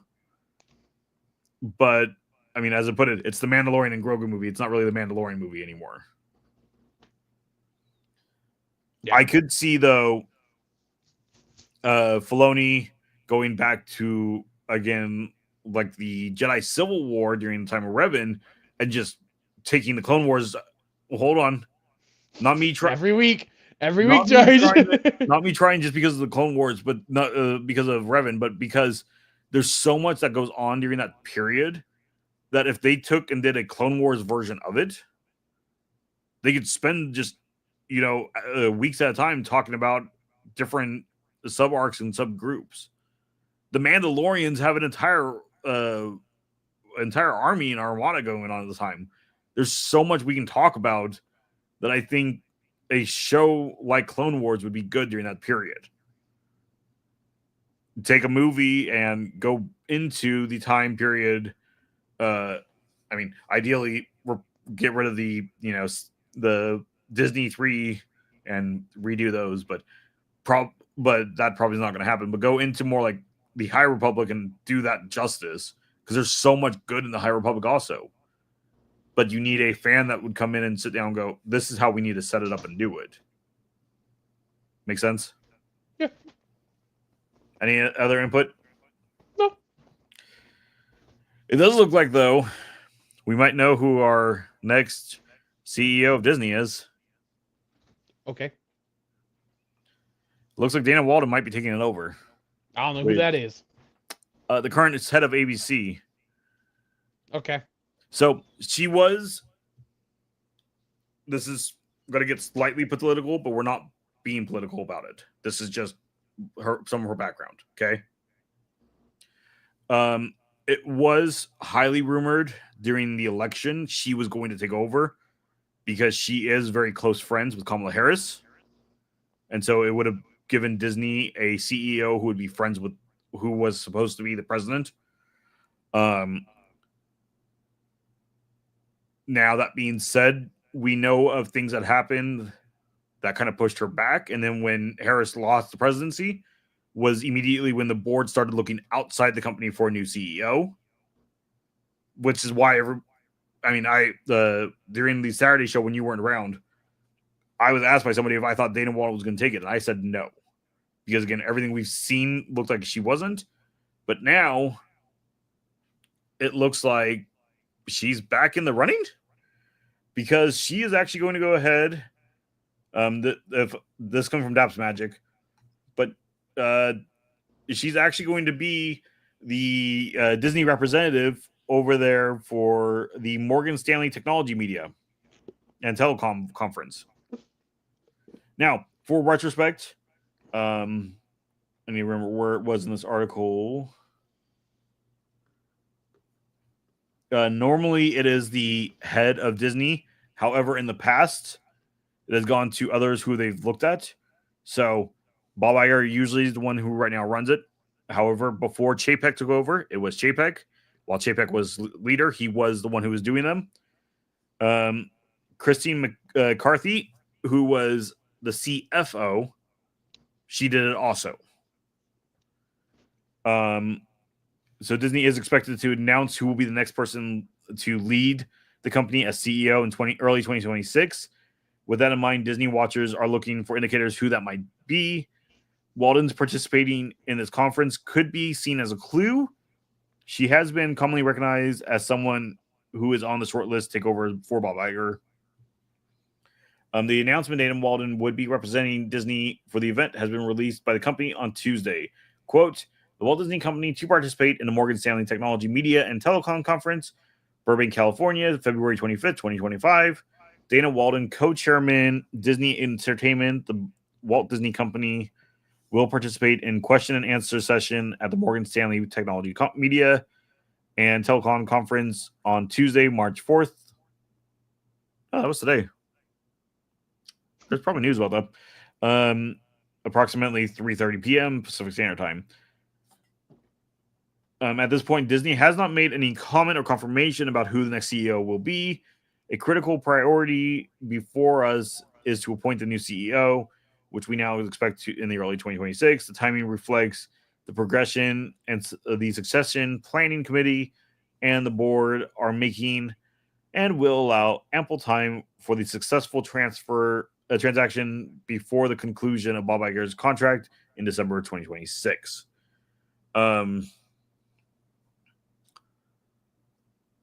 I don't know how I feel about this. I don't know if she would be the best candidate. That being said, I think anybody who is the lead of the different Disney groups at the moment, I don't think any of them are necessarily ready for this position. Some of her decisions have been very odd. We're not going to necessarily touch into that, though. But I think she would be better than Josh D'Amaro. Oh, God, yeah. Because Josh D'Amaro at this point is he's just there. I really still think Disney should have gone ahead and looked outside the company and should have brought two new CEOs in. Gone the way Netflix is doing it and had a more creative CEO and a more financial CEO and let the two of them balance the company together. Yeah. We'll see how that goes. Any input? No. I like the Netflix idea. It's just with how much money CEOs have to make, nobody would agree to that. I mean, again, Netflix got it done. Yeah. Just saying. Yeah. This is an exclusive that came out from the Hollywood Reporter yesterday. Yesterday. Oh, I saw this. Tiana Disney Plus series shelved as Walt Disney Animation abandons the long-form streaming content.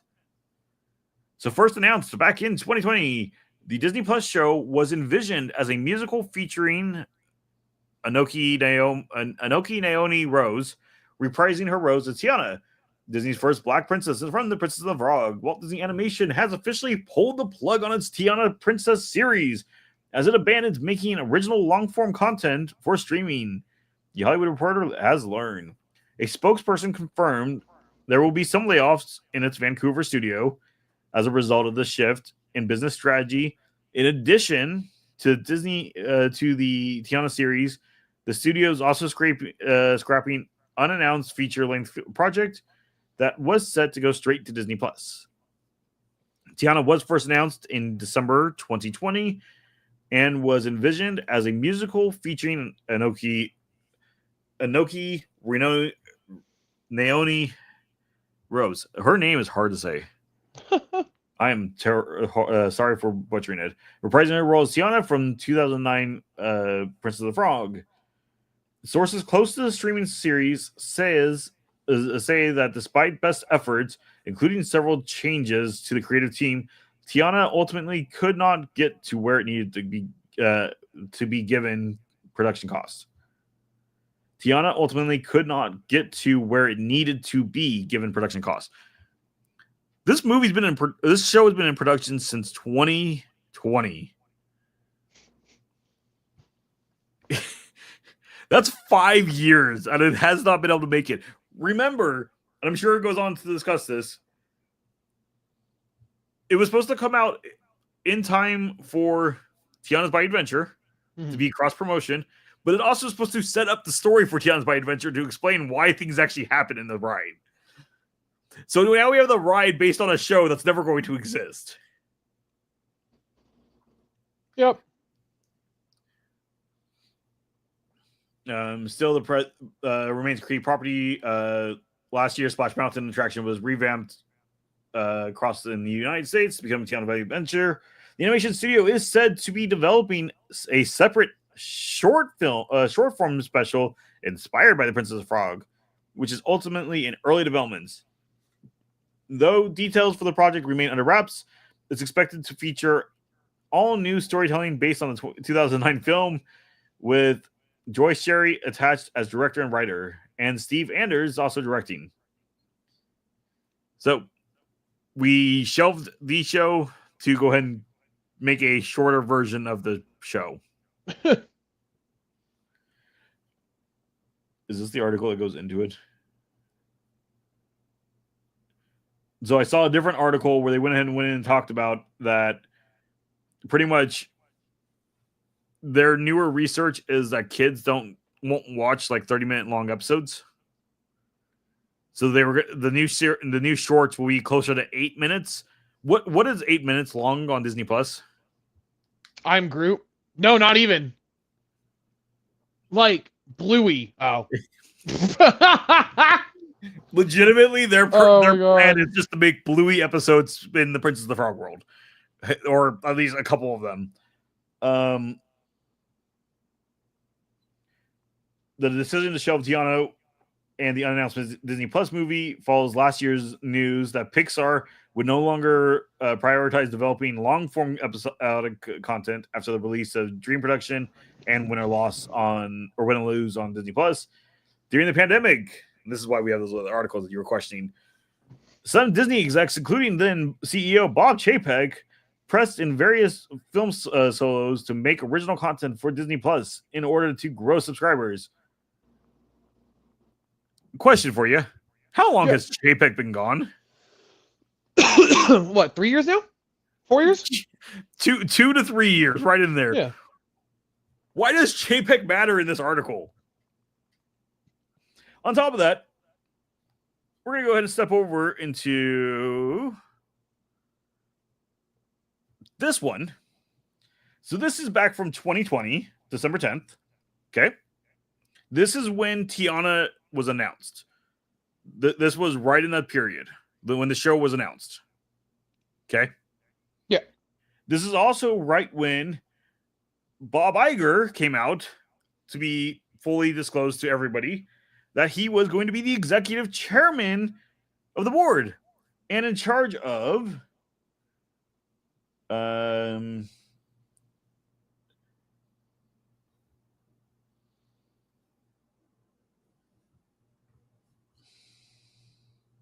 it is in this one, and also become the company's creative endeavors leader.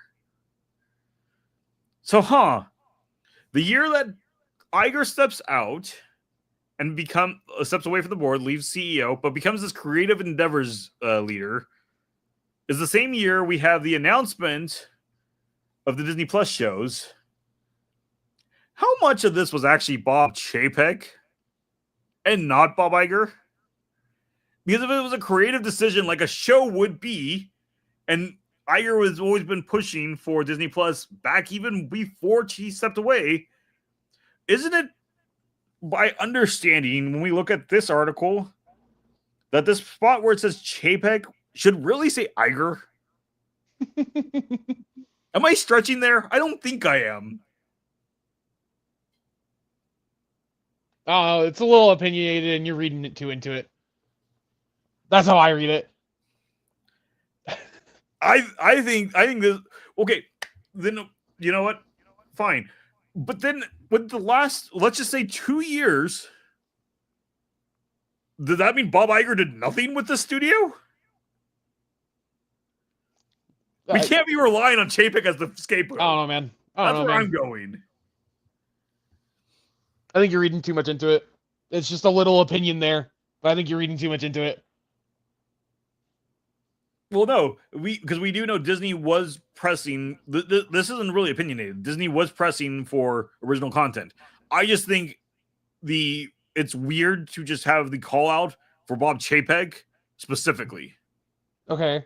This is just stating a fact that Disney So when was the pandemic? 2020. When was Bob Chapek CEO? Bob Chapek takes over as CEO right before it. About a month later is when this announcement happens. So no. When was so you're saying there is a Venn diagram of where Chapek is CEO in pandemic time, right? Yes. There you go. That's all it is, George. You're reading too much into it. The announcement and the idea was already out. You cannot go ahead and start all the. Chapek did not have enough time. When was Investor Day? When was Investor Day? When was this posted? This is December 10th.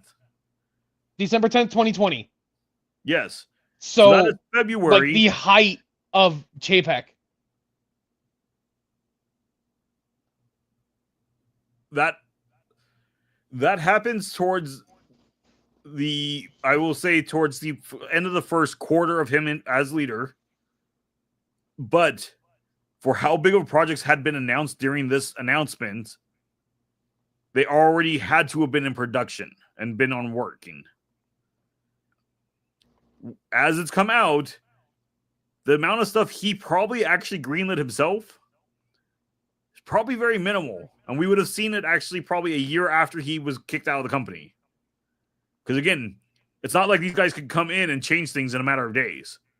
With it being February to December, this is still the end of Bob Iger's decisions. And again, as we know that he was announced, Bob Iger took over, will direct the company's creative endeavors, meaning anything that came out on the streaming side, any shows, any park decisions, those would be creative endeavors that would have been led by Iger.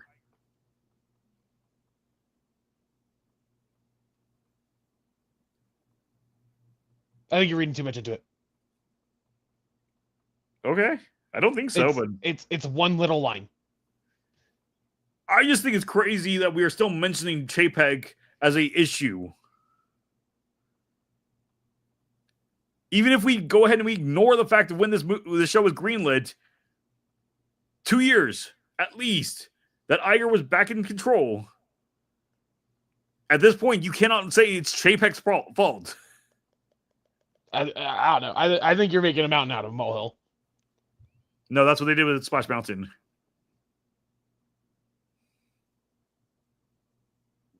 There's not mountains in the bayou. It's a joke. It's not a mountain. It's a hill. It's a really big, steep drop off a hill, then. Yeah, it's a hill.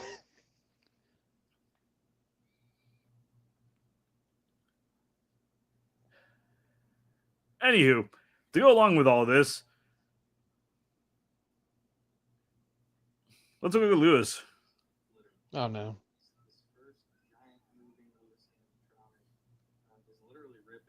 You see the rips along the neck? Oh, man. Oh, man. So I can't hear the high-pitched alarm noise myself. However,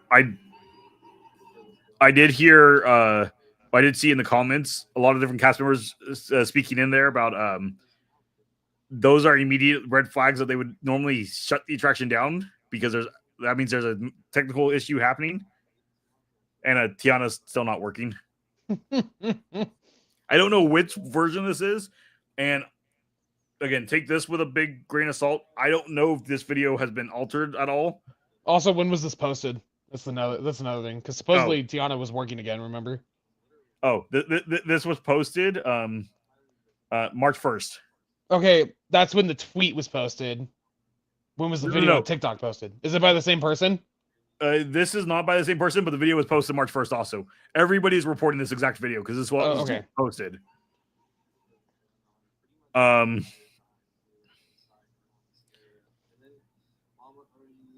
heard half the AA skins at Walt Disney World TBA have been on the maintenance list for replacement since the time they were installed. Mistakes were made. The suits have to be replaced, not repaired. Money.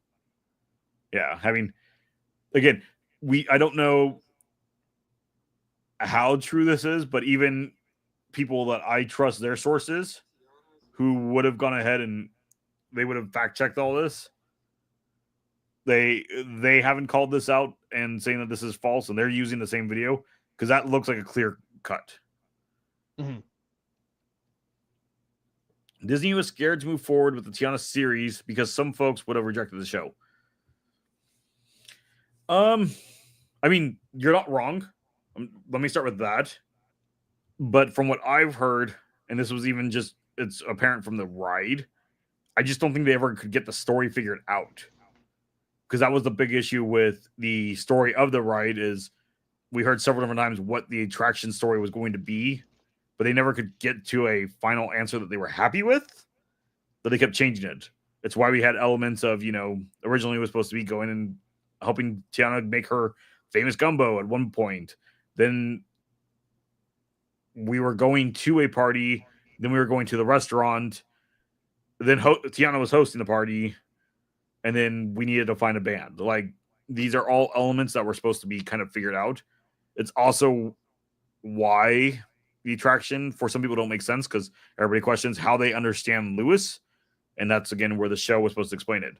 It's also why Disney came out with the Little Golden Book like a month later and answered the questions that they couldn't get into the TV show because they couldn't figure out how to make the show work. Personally, I would have been all for the idea of Tiana Show. I thought it was actually kind of an interesting premise. I'm curious to know where that story would have gone because to me, I actually like that movie. Mm-hmm. It's just, frankly enough, everything we saw and everything we've heard, I don't think Disney knew really what they wanted to do with it. They just knew they wanted to go somewhere with it. That makes sense? Yeah. I think it got greenlit before it actually had a concept of an idea to go forward with. Which, again, sometimes that's what you got to do, but then don't announce it yet. Because normally you would have set up either a pilot or at least had a... I always hate to word it this way, but that's the way I've always heard it from like the industry. You would have had the show Bible ready explain where the story is going and how the characters are and how the characters develop. Because then, even if this show leader leaves, the next person just takes the Bible and can continue building that story forward. It's what Disney was being sued on for using the Muppet Babies Bible without the permission of the actual writer who wrote the Bible, because they did not ever finish working out a deal with him, which is why Muppets Baby was canceled again. What? This is funny. You can't steal work. You got to go ahead and be honest with people. But thanks for the input. Are you going to have any input, or are you just going to sit there? I got none. What do you think of Lewis looking like he's being cut around the neck? I'm very, very sad. I guess I haven't seen it yet, but what I've heard is TPM Vids came out with their next malfunctions video. Mm-hmm. And I guess a good chunk of it is just Tiana malfunctions. Yeah, that does not surprise me. It sounds like also that same Lewis figure, his like Ursula a couple years ago, his head popped off. Oh. They're not having good luck with this attraction. No. Which, okay, we're gonna side tangent. This is one of the questions I asked Jamie. Based on what we see at the moment of this Imagineering team, do you think they could do a big replacement like the Rivers of America over there or Villains Land? Based on how all the work that they have done so far, including the lights around Epcot, the meet and greet at Epcot that had to close due to the technical difficulties, Moana's water journey, which has been reported to have foul smells and such, the fact that they opened a gift shop that flooded within the first month. Do you think this team can actually do a big project like that right now? Yeah, no, I don't either. Yeah, no. Like if we had the team that did Cars. Yeah. Cars, yeah. Oh my God, yeah. I'd be all for, because they knew what they were doing. But again, based on even just looking at this this Lewis figure alone, if again this is true, like I know sometimes things go wrong, but like why did you go? Why is his exoskeleton at least not green? Yeah. So that if a tear happens, at least you don't notice it right away. Instead of it being the what? Endoskeleton. Endoskeleton. No, exo. Endo would be inside the body. Yes. So the exo is the. Oh yeah. I understand. The exoskeleton. The endo is inside the body. Yeah, I understand. Because this is just the breastplate. Because again, we saw the breastplate back when they did their Imagineering YouTube. We saw that it is the gray bodies. But why didn't they like take a can of spray paint? 2 minutes, just spray it down real fast and call it good. I get that they want to protect these bodies, but if the rip happens, at least then you're covered. It's like the story that came out about Mr. Lincoln, be it true or not, from Walt's days. That again, at the time they were using red hydraulic fluid, and when it popped, it made it look like he had taken a bullet wound to the chest. Disney is playing it safe with the parks and resting on brand recognition than take risks with new projects. Yes. They'd rather focus right now on safe IPs that will be good for the time being and will bring in sales for the moment rather than try some new ideas. Now, I will say, looking at Epic Universe also, we are very much in an IP period of time. I'd say 90% of IPs over at Epic Universe, yeah. I mean, because most parks right now are doing IP based. They're not being more creative on that side, which is sad to see.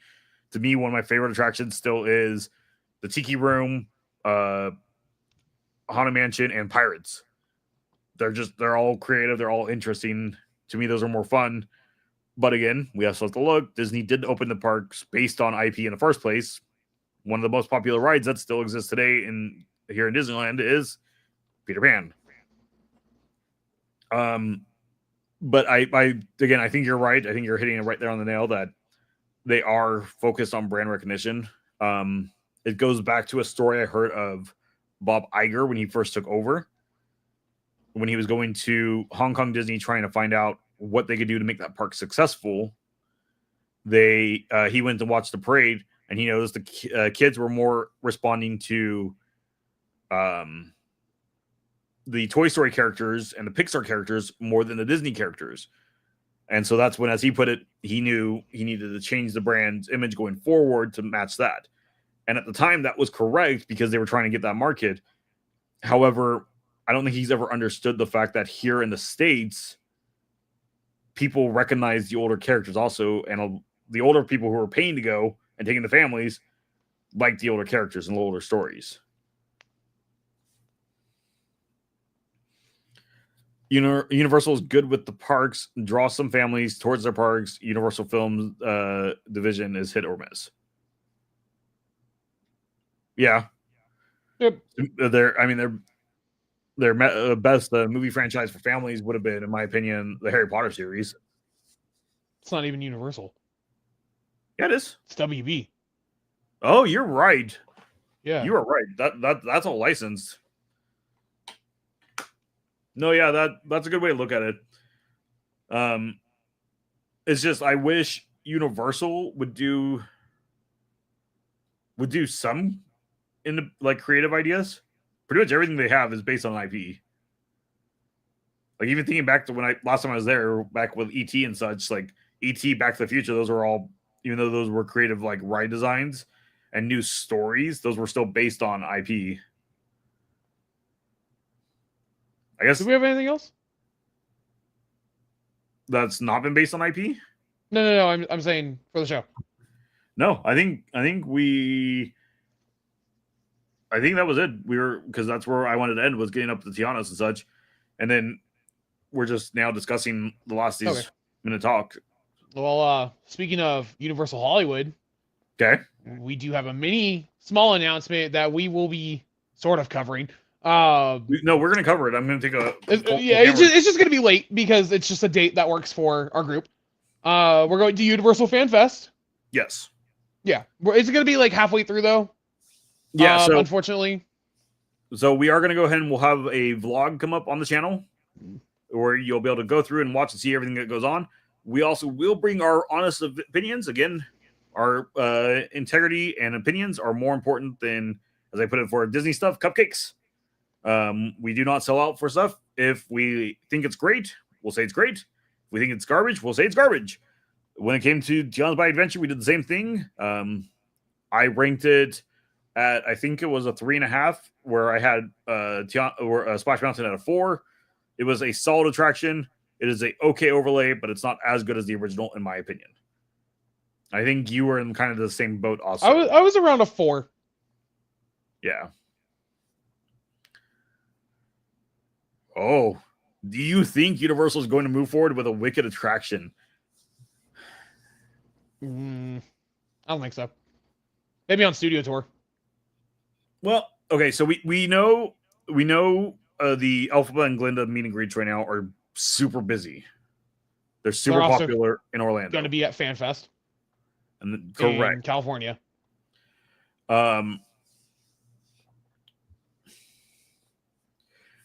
Do I think Wicked is?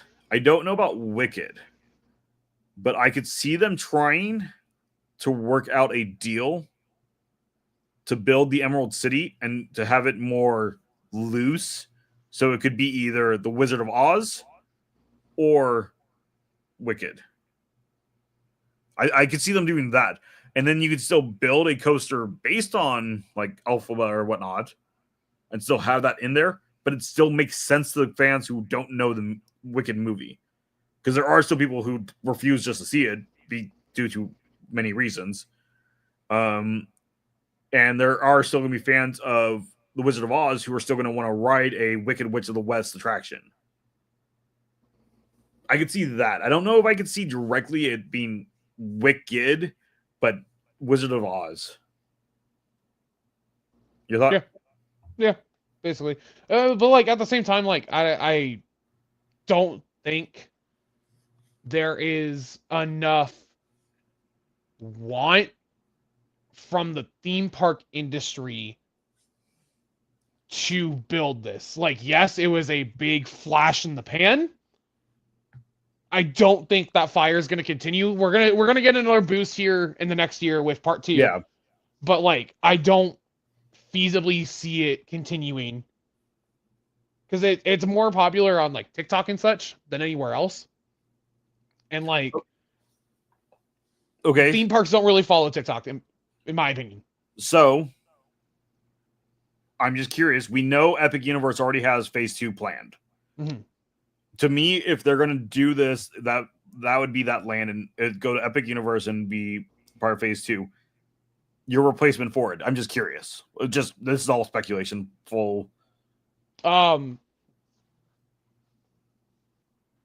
Jurassic Park then. You think they'd put another Jurassic Park with them already having Jurassic World over? I mean, they already have Island? it at Islands. I forgot. I don't know then. Yeah. Because that's my thing. When we've heard now that Universal has for all 3 of their Florida parks a phase 2 prepped, I don't know what that can entail. I do see the Fast and the Furious coaster, them getting a version of that over there, just to go ahead and again get rid of their supercharged because we don't need to. We see the Rock, not the Rock, but Van Diesel hanging from a helicopter that he's taller than. That just doesn't work.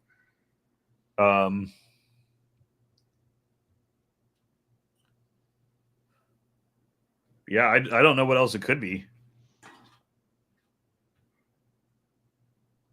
Because I don't see after the Ministry of Magic, I don't see another expansion of Harry Potter out in Florida. I think at that point they'll have reached all they could. Yeah. Again,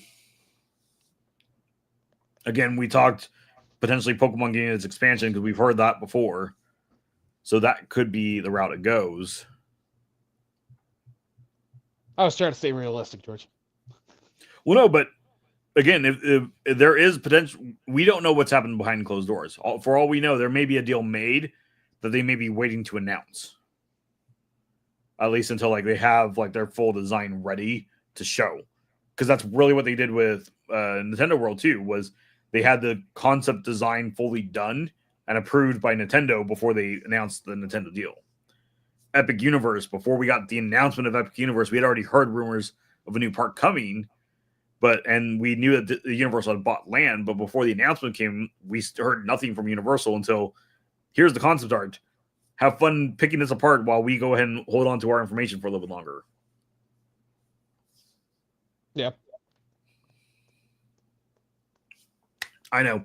Universal is just going to go ahead and double down on everything Marvel that they can take advantage of. They're going to make a whole brand new Marvel land. I wouldn't be opposed. That would not happen. It's not going to happen, but I would not be opposed. Or they're going to go ahead and just pay the licensing fee and make an entire Simpsons land just because they have the money and they want to throw it away. Oh, sure. No, I really have not even the faintest of ideas of where Universe would go. Unless we touch back into older IP like Back to the Future? No, it's too old.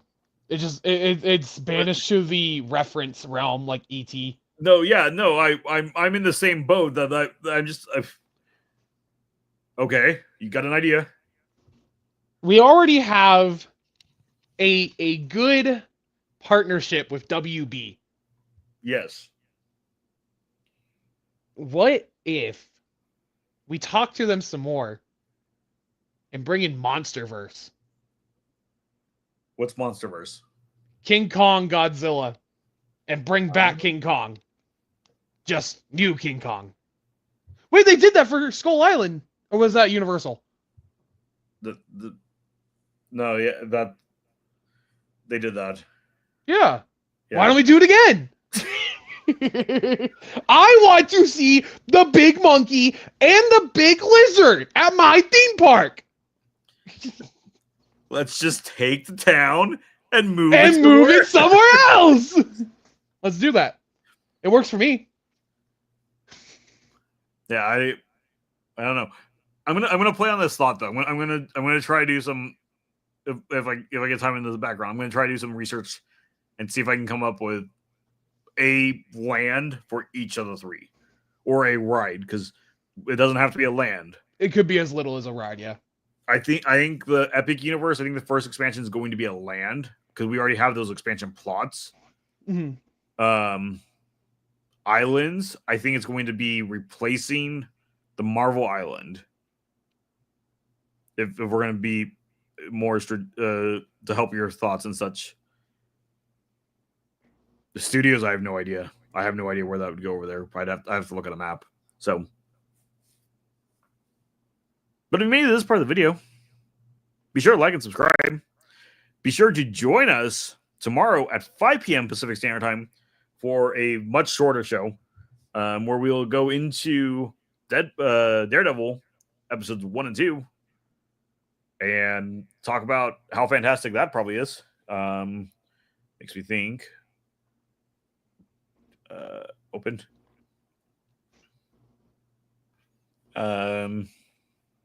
Just for reference, tomato score came down 1%. I think it's still say the same, but we will be going into all that. We'll go into all the details. We will do for the first 20 minutes non-spoiler, and then after that we're gonna go full on the spoiler. We will give a warning before that happens. I need to keep looking over here because that camera's still cooling down. And then on Thursday, I'll be back live, probably 7-ish, playing Kingdom Hearts. We are finishing up at the World of Tangled. We just have the boss Fairy Tale Kingdom. The Fairy Tale Kingdom. We have the boss fight at the end of the first time we're there, and then we continue onward. It's been so long since I played this game, I can't remember what the next 2 worlds are. I think Pirates is in the next sect. Did you do Monsters yet? I think it may be Pirates Monster. It might be Pirates Monster. I think it's Monsters Pirates, because I remember Pirate being one of the last ones. Gotcha. Because again, we have to do the first run, get to the end of the game, to then continue back, because there's the whole second time we have to go back to the worlds. So we're going to continue that on Thursday. On Friday, we should be live playing something with the guys. Maybe. We'll see. That's never a guarantee. What is a guarantee, though? We will be back again on Tuesday at 6 p.m. Pacific Standard Time. Hopefully everything goes okay with that one, and we're not running a little bit late. We were on time today, but barely. Until next time, see you later. I was waiting for you to say bye. Bye! I say see you later. You say bye. This is the way to always remember. work. I don't remember. Okay, I'm ending. I'm pressing it.